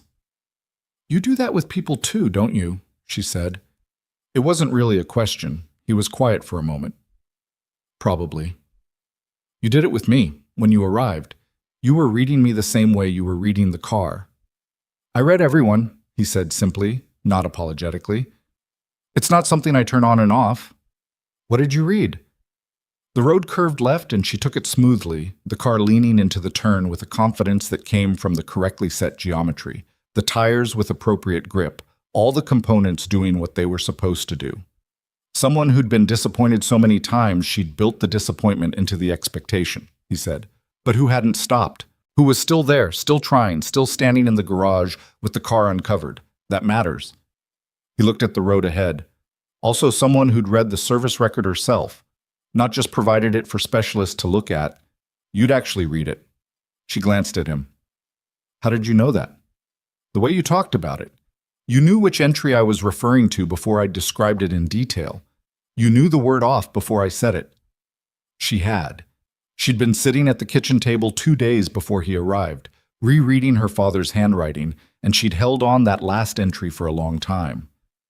"I read it the night before you came," she said, "for the first time in probably 6 years, all the way through."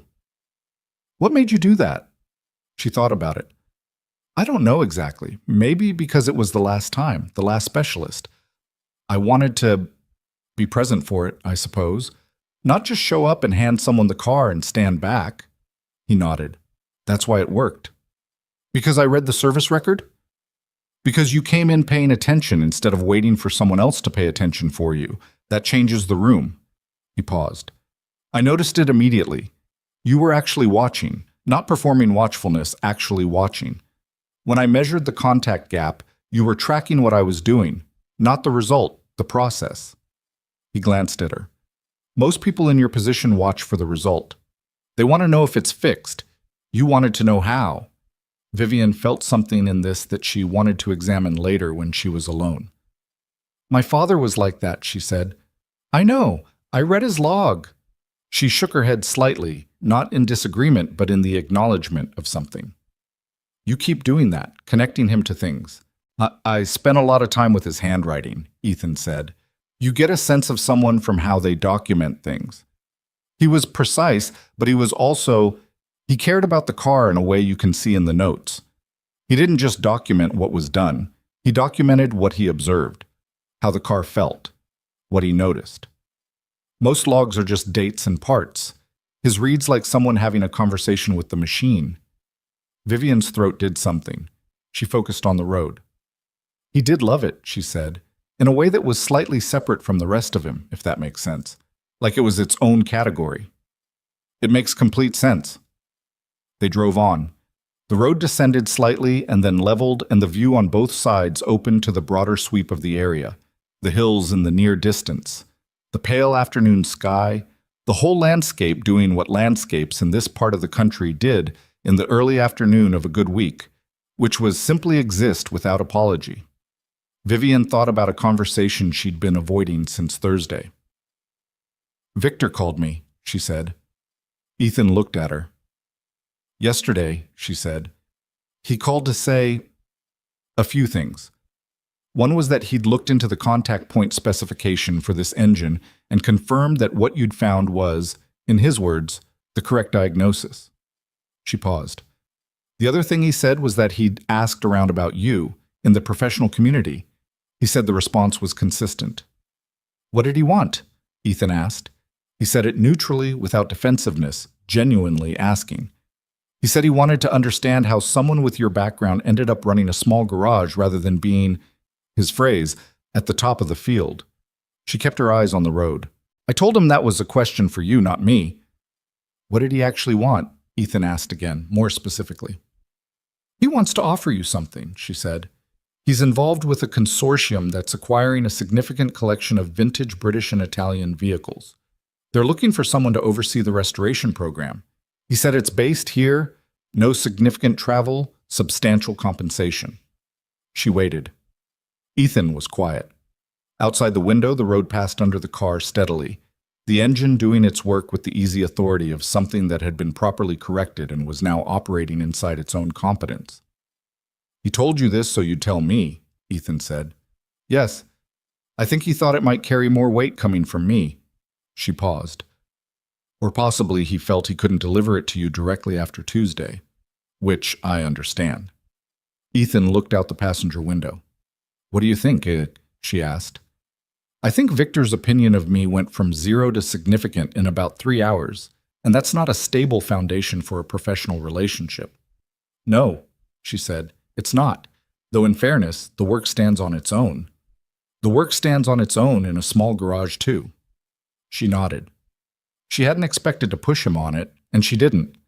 She'd passed the message along because it was right to, not because she had a stake in the outcome. Though she noticed, in the part of herself she tried to be honest with, that she was glad his first response was skeptical. There's something else, she said. Something I want to ask you separately from Victor's offer. All right. I want to offer you a consulting arrangement, she said, not restoration work specifically. I have several other vehicles in the collection, my father's collection, things he acquired over the years that have had varying degrees of care. I've had them maintained by a rotating selection of shops, and I've never been entirely confident in any of them. She took the car through a gentle right-hand curve, feeling the chassis respond. I'd want you to look at all of them. Tell me what's actually happening with each one. And beyond that, I have business interests that include some acquisition work in the automotive space. I'd want access to your judgment on what's worth pursuing. He didn't answer immediately. That's a significant offer, he said. It's what the situation warrants. I don't want a salary, he said. I don't want to be on retainer or on staff or anything that means someone else's schedule runs my time. I'm not offering that. I'm offering to pay you for specific work on terms we agree on a timeline that doesn't compromise your garage or your hours or being home for dinner. She glanced at him. I'm not trying to reorganize your life. I just want access to what you know. He was quiet again. She let him be. The road reached a small turnout, a wide shoulder where people pulled off to look at the view, a makeshift thing, gravel and packed earth, something worn into the landscape by repeated use. She pulled in without planning to and stopped the car and left it idling. The view from here was better than anywhere else on the road. She remembered this spot. Her father had stopped here every time. "He stopped here," she said. I figured. She looked at it. The hills, the distance, the afternoon light going slightly warmer as the day moved through its middle hours. She was aware of the engine running beneath her, the low and steady voice of it, the sound she'd been hearing in her memory for 8 years and now had back. "My father used to turn the engine off here," she said. "He said you had to be quiet enough to hear the view." She reached down and turned the key. The engine stopped. The silence was immediate and large. Out here, away from traffic and the sounds of the commercial stretch they'd driven through, the quiet had real substance to it. Wind in the trees on the hillside. Something in the distance, maybe a hawk. The ticking of the cooling engine under the hood, a small series of contractions as the metal adjusted to stillness. They sat in the quiet car and looked at the view. After a while, Ethan said, "I'll think about what you're offering. That's all I'm asking. I mean, I'll actually think about it, not just say it." "I know," she said. "I can tell the difference." He looked at her sidelong, and this time the almost smile got all the way there. Not big, not performed, just a real expression making a brief appearance on the face of a man who didn't traffic in them casually. She turned the key. The Jaguar started again immediately, without hesitation. The engine came back up to idle and held there in the quiet of the turnout, and she sat for a moment with her hands on the wheel before she put it in gear. She drove back down the hill. The descent was different from the climb. The weight of the car shifted forward, the engine in a different relationship to the transmission, and she learned new things about the car on the way down that she hadn't learned going up. She was starting to understand the language of it. Not fluently, not yet, but the beginning of a vocabulary. They were back on the secondary road approaching the commercial stretch when Ethan said, without any particular preamble, "6 years ago, I worked on a car up in Vermont. Owner was an old man, retired physicist, who'd had a 1960 Austin Healey 3000 since he bought it new. He'd driven it for 40 years, and then his license was revoked for medical reasons, and it just sat in his barn. About 5 years in the barn." She glanced at him, then back to the road. "He reached out through a friend of a friend. Same way you found me. I went up and spent 4 days on the car. Fuel system was destroyed from sitting, needed complete rebuild. Ignition, same situation. The body had some barn-related damage, rust from humidity. Rodents had gotten into the interior." He paused. "His wife had died the year before. He told me on the second day while I was working. Didn't make a production of it, just mentioned it, the way you mention something that's become part of the texture of your life rather than an event in it." Vivian drove and listened. "He sat with me while I worked," Ethan said. "Every day, all day. He didn't talk constantly. He just was there. He'd tell me things about the car occasionally, trips they'd taken in it, things that had gone wrong over the years and how they'd been fixed, things his wife had said about it." He looked at the road ahead. "When I got it running, he cried. Not publicly, not dramatically. He just had tears on his face while he listened to it. And then he pulled himself together and shook my hand and said thank you." "Did he drive it again?" "No, his license was still revoked. He just wanted to hear it." Ethan was quiet for a moment. He said his wife used to complain that the car was too loud, and that when it was running in the barn it was exactly the right amount of loud, and it felt like she was complaining from the other room. Vivian kept her eyes on the road ahead. "I drove home after that," Ethan said, "and Mara was asleep because it was late, and I sat at the kitchen table for a while thinking about what it means that people hold on to things. Not because they're irrational or because they can't let go, but because the thing holds something real, something that doesn't exist anywhere else." He shifted in the seat. "Your father's log is like that. The car is like that." "Yes," Vivian said. "It is." She pulled into the garage lot and stopped the car. The engine ran on at idle, patient, present. Through the windshield she could see the garage door, and through the side window the specific quality of the afternoon light on the gravel, and she became aware that she didn't want to turn the engine off. Not because she was afraid it wouldn't start again. She knew it would start again. Ethan had made it right. But because she was sitting in something she'd needed for 8 years, and the moment of getting up and walking away from it would mean it was ordinary, and she wasn't ready for it to be ordinary yet. She let it run. Ethan sat with her, not asking what they were waiting for, apparently understanding that they weren't waiting for anything specific. He was right, she said. My father. About machines carrying the people who made them. She put her hand on the wheel, the worn places under her palm, and carrying the people who loved them. Yes, Ethan said. She turned the engine off. In the quiet that followed, the Jaguar settled into itself. The ticking of contracting metal, the sounds of a thing that had been moving and was now still. She sat in it for another moment and then opened the door, the hinges with their familiar resistance, and got out. Ethan got out the other side. He came around the front of the car and opened the garage, and she drove it back inside, slowly, into its place against the far wall. She shut it off and got out and closed the door and stood back. The car was back where it lived, dark green under the garage lights, chrome catching a piece of the afternoon, the hood settled and latched, and the whole machine resting in its proper place. She didn't cover it. She looked at it for a long time. Behind her, she heard Ethan packing his toolbox. The small sounds of tools going back to their places, the latching of the case, the sounds of a day's work finished. She turned around. He was holding the toolbox and looking at her with an expression that was steady and direct in the way all his expressions were. Not asking for anything, just present. I'll call you, she said. About the arrangement, when I have it drafted properly. All right. And Ethan. She stopped. She wanted to say something accurate, not something polished. He spent 20 years building something, and then at the end of it he came home and drove his car on a road in the hills and turned off the engine and listened. She looked at the Jaguar.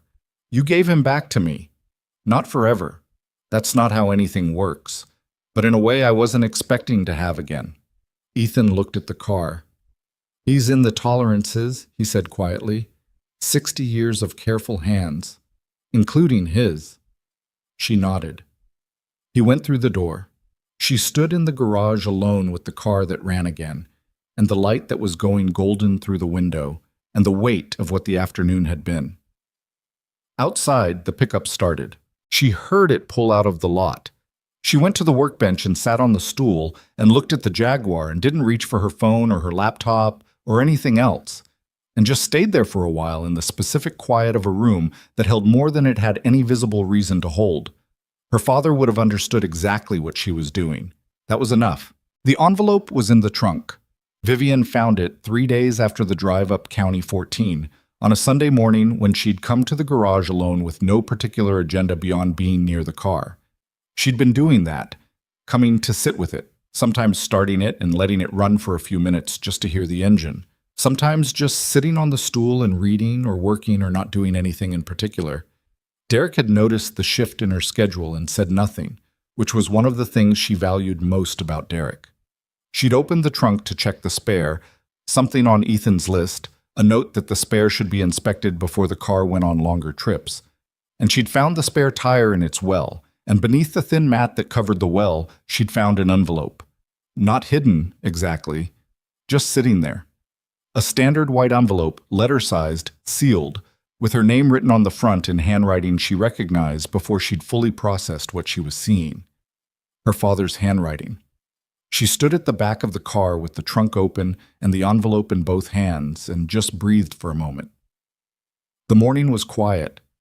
Outside the garage, she could hear the occasional sound of a car on the street. Ordinary Sunday morning sounds. The world going about itself with no awareness of what was happening in a private garage a few hundred feet off the road. She sat down on the floor. She didn't mean to sit on the garage floor in her clothes on a Sunday morning. It happened because her legs made the decision without consulting her, lowering her until she was sitting on the concrete with her back against the rear bumper of the Jaguar and the envelope in her lap. She looked at her name in his handwriting for a long time. He'd always written her name the same way, the V slightly larger than necessary, the rest following from it with the compressed precision of someone who'd learned penmanship in a generation that treated it as a skill rather than an affectation. She'd seen her name in that handwriting on birthday cards and notes left on kitchen counters, and for years, in the margins of documents he'd sent for her review when she'd first joined the company. She'd stopped seeing it 8 years ago, and she hadn't fully understood until this moment how much she'd missed the specific shape of it. She opened the envelope. The letter was 3 pages, written on the same ruled paper he used for the service log, the same pen. The date at the top was 11 months before he died. Not the last week's, not a goodbye written in the knowledge of immediate ending, but a letter written in what must have been an ordinary period, set aside for a specific purpose. She read it in the morning quiet of the garage. He wrote the way he documented the car, precisely, without ornament, saying exactly what he meant, and not more. He explained that he'd been aware for some time that something about the car was slightly wrong. His word, the same word from the log entry, off, and that he hadn't yet been able to identify it. He wrote that he intended to figure it out, that he'd been thinking about who to bring in, that he had a few names he was considering. And then he wrote, "But if you're reading this, I didn't get there.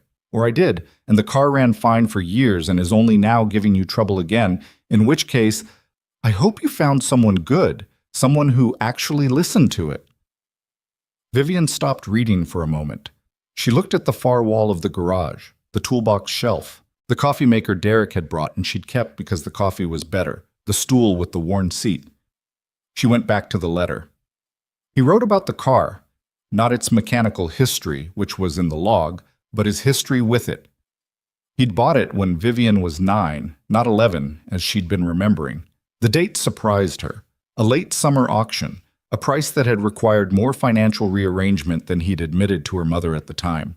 He described driving it home and stopping twice on the way because something in the experience of the car on an open road required stopping and simply sitting with it. He wrote about the early years when the company was growing fast and he was gone too much, and how he'd sometimes driven the Jaguar at 6 in the morning before the rest of the family was awake. Not to avoid them, he wrote, but because those hours alone in the car were the only time he was fully present, rather than occupied with the next thing. The car didn't allow distraction, he wrote. It required you. I needed that more often than I wanted to admit. He wrote about the car shows he'd taken Vivian to. He'd remembered the specific ones, dates and locations she'd half forgotten, names of cars they'd seen, things she'd said. He remembered things about her childhood with a specificity she hadn't known to expect, and reading it felt like being told that someone had been paying closer attention than she'd realized. You asked me once why I loved it, he wrote. I gave you an answer about craftsmanship and tolerances and the people who built it. All of that was true. But the real answer is simpler, and I was embarrassed to say it at the time, which is strange because there's nothing embarrassing about it. I loved it because it made me feel like I was exactly where I was supposed to be. Not somewhere I had to get to, not something I had to accomplish. Just here, driving this car in this specific moment. I have not had an abundance of those feelings in my life. The car was reliable for producing them. On the second page, he got to the thing she hadn't known was coming. He wrote that he'd left a small adjustment undone, intentionally. Somewhere in the ignition system, he'd noticed, after the timing service that had produced his off entry, that beyond the timing issue, the contact points in the distributor were sitting at a gap he wasn't certain was correct for this specific engine. He'd been researching it. He'd found reference to the factory specification range and noted that this engine, based on its serial number and build date, had been assembled by a specific team in the last weeks of a production run, and the documentation from that production period suggested the point gap on engines from that batch ran slightly tighter than the standard specification. He'd meant to have it checked properly by someone who understood the individual variants in these engines, by someone who would measure by hand rather than by computer. I didn't leave it wrong to make your life harder, he wrote. I left it the way it was because I knew whoever fixed it right would have to actually understand the car. Not just diagnose it, understand it, the way I've been trying to understand it for 20 years. And I thought, irrationally perhaps, and I'll allow that it's irrational, that the person who understood it would be someone worth knowing, someone who knew how to listen to a machine the way I've been trying to listen to this one. I don't know if that person exists. I don't know if you'll find them. I might fix it myself next spring, but if you're reading this, I didn't, and whoever fixed it did it right, and that tells me something about them. Vivian sat on the concrete floor with the letter in her hands. Outside, a car passed. Someone's dog barked once from a distance. Ordinary Sunday. She read the last page. He wrote about her. about the company, about the choices she'd made, about watching her build something from inside the thing he'd built and seeing her make it better in ways he hadn't anticipated. He wrote about being proud of her in the particular way that parents who are also professionally serious people feel pride, not just in what she'd become, but in how she'd become it, the specific shape of the way she moved through difficulty and kept going. He wrote, "The thing I tried to show you with the car, all those years, taking you to shows and explaining things you probably didn't care about at the time. I was trying to show you that the most valuable things are almost always in the details, not the obvious details. The small ones. The ones that require you to slow down and pay real attention and not be in a hurry to reach a conclusion. I don't know if it worked. You were usually watching me rather than watching the car, which I hope was not a disappointment." She made a sound that wasn't quite a laugh. He wrote, "If the car runs, take it up County 14. Stop at the wide shoulder about 2/3 of the way up. Turn the engine off and sit there for a while. There's nothing to see particularly. I just always thought it was the right kind of quiet." She sat on the floor for a long time after she finished reading. The concrete was cold, but she didn't move. She held the letter and looked at the Jaguar's rear bumper above her head and thought about the specific strangeness of receiving something from someone who is gone. Not a memory, not a story about them, but an actual thing they made and left. Words chosen carefully and sealed in an envelope and placed in a specific location because they believed, without certainty, that someday the right moment would arrive. Her father had believed that the car would run again. He'd believed it enough to write a letter to the person who would be there when it did. He hadn't known who that person would be, hadn't known exactly when, hadn't known whether he himself would still be alive. He'd left the letter the way he'd maintained the car, because the thing mattered, and because mattering required preparation, and because careful preparation was the only honest response to something you valued. She stayed on the floor until her back told her it had opinions about concrete, and then she got up. She went and sat on the stool and read the letter again, more slowly, stopping at the places she'd moved through too quickly the first time. The second read was different. Less shock, more attention. She could hear his voice in the sentences more clearly, the cadence of how he spoke, the slight formality he'd always had in writing that was different from how he talked but recognizably came from the same person. When she finished the second read, she folded the letter and put it back in the envelope. She sat with it in her hands. Then she picked up her phone and called Ethan. It rang 3 times. She heard, in the background when he picked up, the sound of something small and immediate. A child's voice. A Saturday morning cartoon, the ambient sound of a house in the morning. "Hey," he said. "I found something in the car," she said. "Can you come by?" A pause. She heard him move to a different room, or at least away from the television. "Is something wrong with it mechanically?" "No, nothing mechanical." She looked at the envelope. "My father left a letter in the trunk. I found it this morning." A longer pause. "I'll be there in an hour," he said.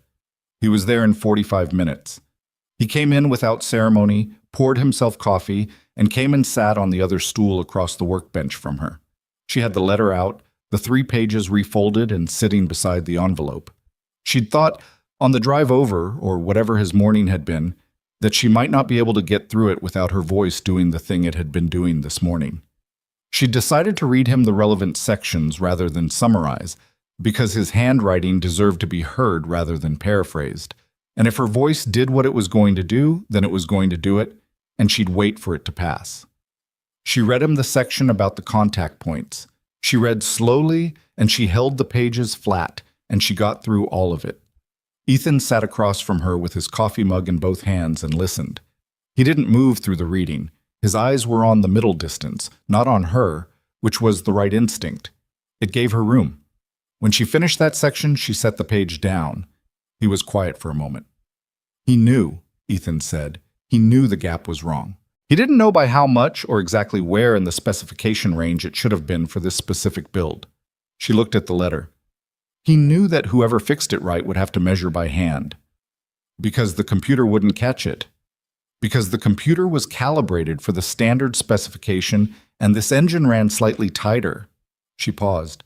He'd researched the build records for this serial number specifically. He knew it was from a particular production batch. Ethan looked at the Jaguar. He was going to figure it out. Yes. He was close. He was very close. She smoothed the first page of the letter against the workbench. Unnecessary, just something to do with her hands.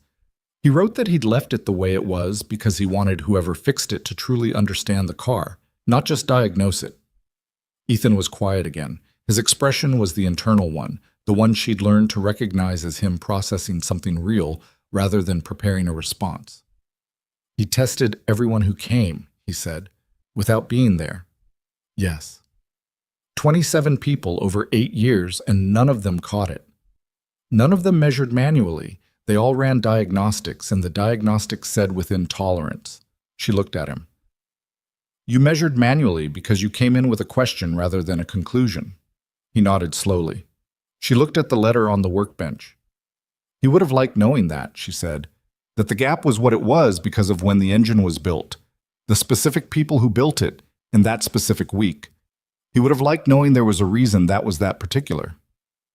The tolerances, Ethan said. The tolerances, she said. They sat with that for a moment. Outside, a bird was making a sustained and optimistic sound in the trees near the lot. The morning was doing its ordinary business. There's something else in the letter, she said. He wrote about the car, about what it meant to him. She picked up the second page. He said it made him feel like he was exactly where he was supposed to be, not somewhere he had to get to. Ethan looked at the car. That's what a good machine does, he said quietly. When it's right, when everything in it is working the way it was meant to work. He paused. You stop thinking about what you're doing, and you're just in it. He also wrote that he'd been too absent when I was young, that the car was how he made himself present in the early mornings when he drove it alone, because it required him in a way that his work didn't always. She stopped. I didn't know he thought about that, the absence. Parents usually do, Ethan said. They just don't always know how to say it while there's still time. She looked at him. He wasn't looking at her. He was looking at the car, and his expression had something in it that was personal and unguarded in a way she'd only seen from him a few times. You think about it, she said, every day. He said it simply, not as confession, just as fact. Every day I make a calculation about what I'm choosing and what I'm not choosing. I don't always get it right. There are nights I'm distracted when I should be present. There are times I'm thinking about a car problem when Mara's telling me something I should be hearing. He turned the coffee mug in his hands. The difference between your father and most people isn't that he got it right. It's that he knew it mattered, and he kept trying. Vivian folded the second page carefully. He told me to take the car up County 14, she said. Stop at the wide shoulder and turn the engine off. You did that Thursday. I know. She looked at the Jaguar. I did it before I read the letter. Something in that landing on her again, the specific thing she'd been sitting with all morning. She'd driven the road her father loved, with the man who'd fixed the car her father loved, and stopped at the place her father always stopped, and turned the engine off in the quiet the way her father had taught her, before she'd known he'd told her to, before she'd known the letter was there. She'd done it because it had felt right, because something in the afternoon had led her to it, because that was what the moment required. Her father had prepared for a moment he couldn't predict, and she'd arrived in it from the other direction. He would have liked you, she said to Ethan, not for the first time, but with more weight now than the last time she'd said it. He looked at her. You said that before, he said. I know. I mean it more now. She picked up the envelope and slid the pages back into it. He wrote that the person who fixed the car right would be someone worth knowing. He believed that. He built the whole letter on it. Ethan didn't say anything. He received it the way he received most things. Steadily, without deflecting, without needing to do something with it immediately. The arrangement you proposed, he said after a moment. Yes. I've been thinking about it. I assumed you had. I want a few conditions that aren't negotiable, he said. Tell me. I work on my schedule. If something comes up with Mara, school, sick, anything, work stops and we rearrange. No argument, no penalty. Agreed. I give you honest assessments even when they're not what you want to hear. If a car in your father's collection is beyond reasonable restoration, I'll tell you that. I won't tell you what I think you want to hear. That's exactly what I'm paying for. And I keep the garage. he said. Whatever this arrangement is, it doesn't replace the garage. I have customers there who don't have other options. I'm not closing it. I would never ask you to. He nodded. He looked at the car again with the specific attention he always gave it. There's something I want you to understand, he said, about why I'm saying yes. All right. It's not the money. He said it without apology. The money's good, and I'm not pretending otherwise. There are things it would make easier for Mara, and I'm not going to perform indifference to that. But that's not the reason. Then what is? He was quiet for a moment, choosing the words carefully the way he chose his tools. Not the first available thing, the right one. Your father loved that car for 20 years, he said. He documented it like it mattered. He researched the factory records for its specific serial number. He noticed when something was slightly wrong and he tried to fix it, and he didn't get there. And then he left a letter in the trunk for whoever would. He looked at the Jaguar. That's someone who took something seriously, who understood that attention is a form of respect, and that the things we give our attention to carefully, they carry that.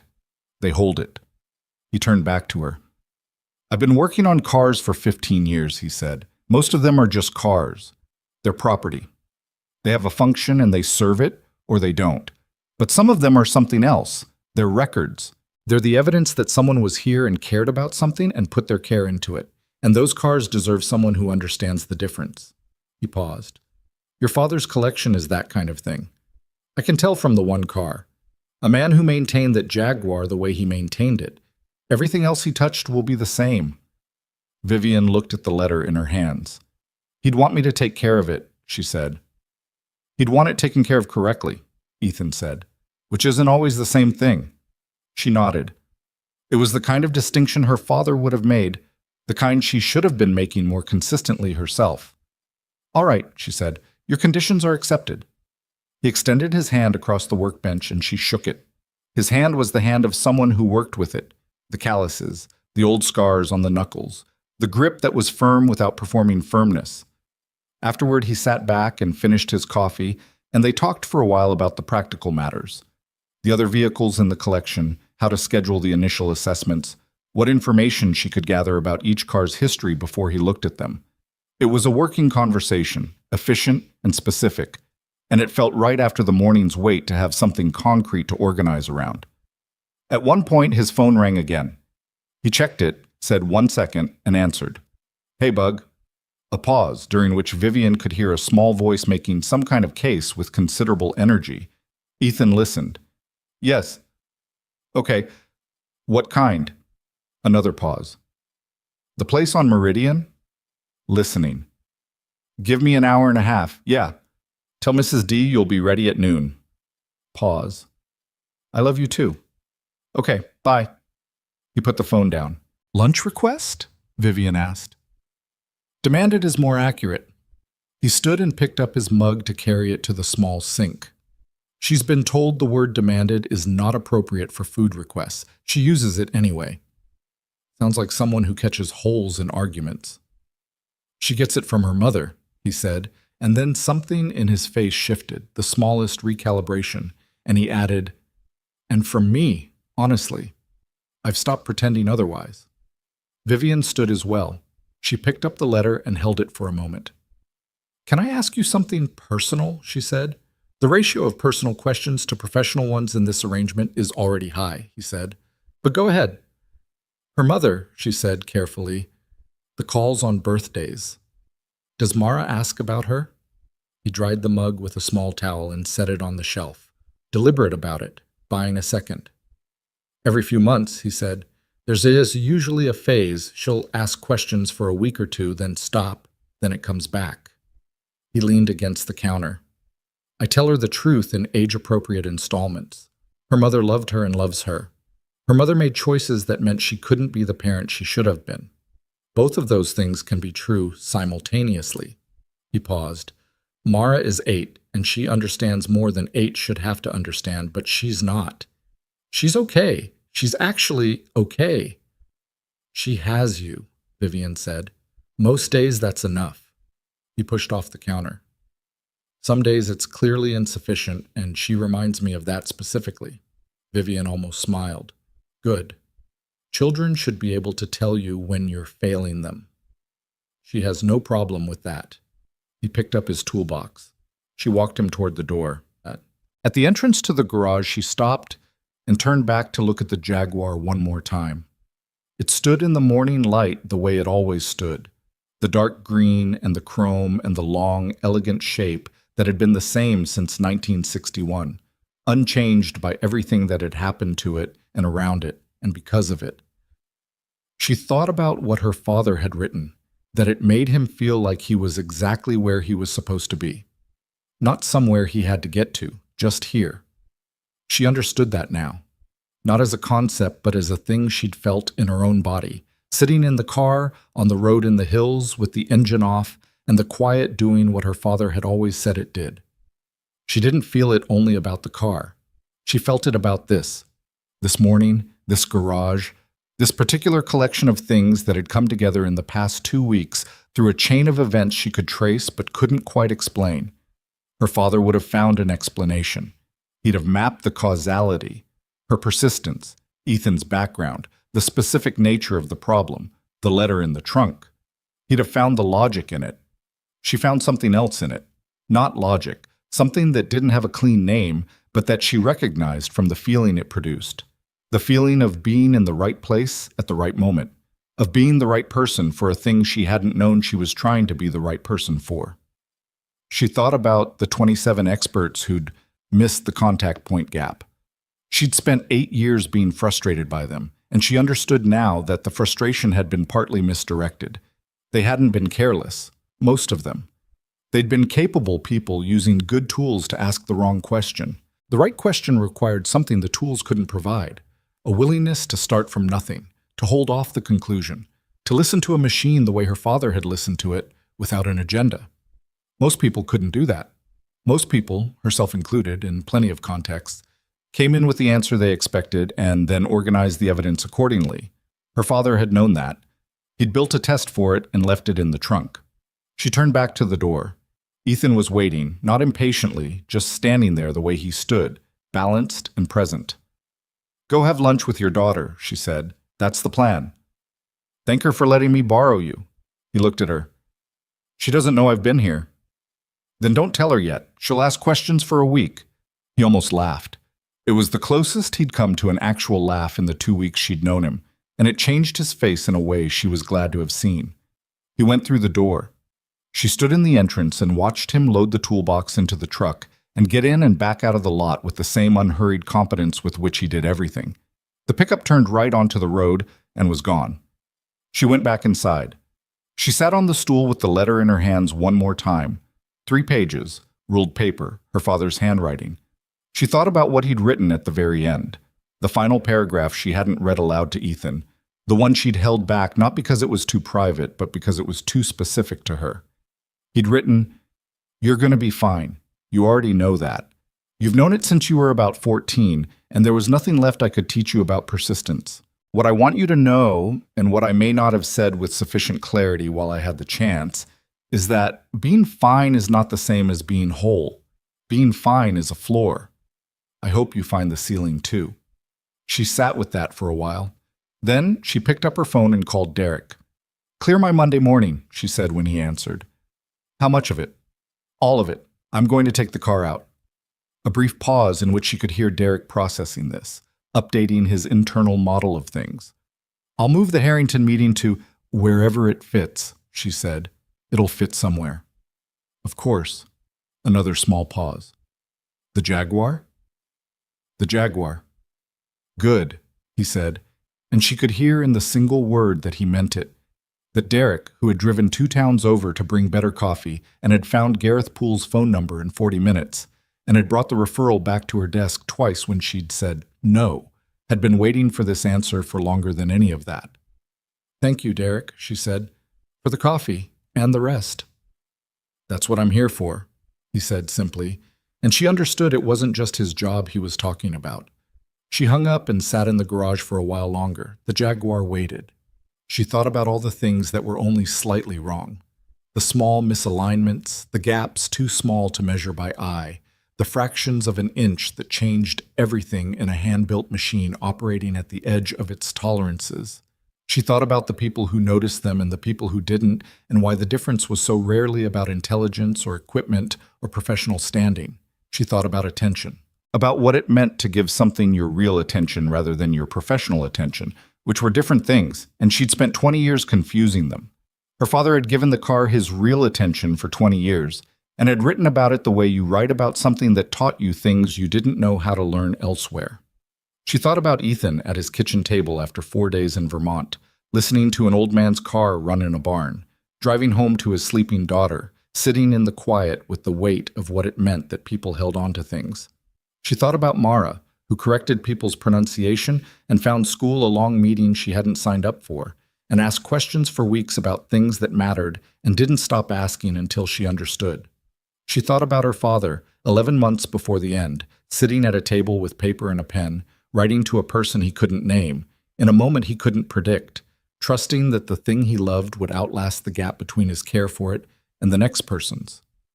That was not small. That was one of the larger things a person could do. To maintain something carefully, to document it honestly, to leave it better than you found it and trust that the next set of hands would understand why. She stood up. She went to the car and opened the driver's door, the hinge with its familiar resistance, the specific weight of it, and got in. She put her hands on the wheel. She didn't start it. Not yet. She just sat in it in the quiet morning garage with the letter on the passenger seat and her hands on the worn places in the leather and let herself be exactly here, in this specific moment, with no particular place she had to get to. Her father had been right about the car. Some machines required you. They didn't allow distraction or partial presence. They asked for your full attention, and when you gave it, you got something back that nothing else produced. The feeling of being completely inside a moment, of being here rather than somewhere you were trying to get to. She thought you could say that about more than machines. She thought you could say it about the kinds of people who showed up in your life with a $12 tool and a question instead of an answer, who measured carefully by hand what everyone else had trusted to software, who understood that the most important things were usually in the smallest details, and who went home every night to a daughter named Mara because they'd decided that being present mattered more than being celebrated. Outside the garage, the morning was getting on with itself. The light through the side window had shifted, going from early gray to something warmer and more definite, and it reached across the floor and touched the hood of the car in the way that afternoon light had touched it when the engine first ran, the dark green paint doing what dark green paint does in good light, which is simply to be exactly what it is. She sat there for a while. Then she turned the key. The engine started. It always would now. That was the thing. That was what the 2 weeks and the gray binder and the feeler gauge and the 3 pages of her father's handwriting had produced. The certainty that the thing she'd been afraid to lose was not lost, that what he'd built and maintained and documented and loved had been heard by the right person at the right moment and was now, once again, exactly what it was always meant to be. She sat in the running car and listened. The garage filled with the sound of the engine, not loud, not dramatic, just present. The steady voice of a machine doing its work with the precision of 60 years of careful hands, including her father's, including now her own. She thought, there it is. She thought, there he is. Then she put it in gear and drove out into the morning and didn't look back.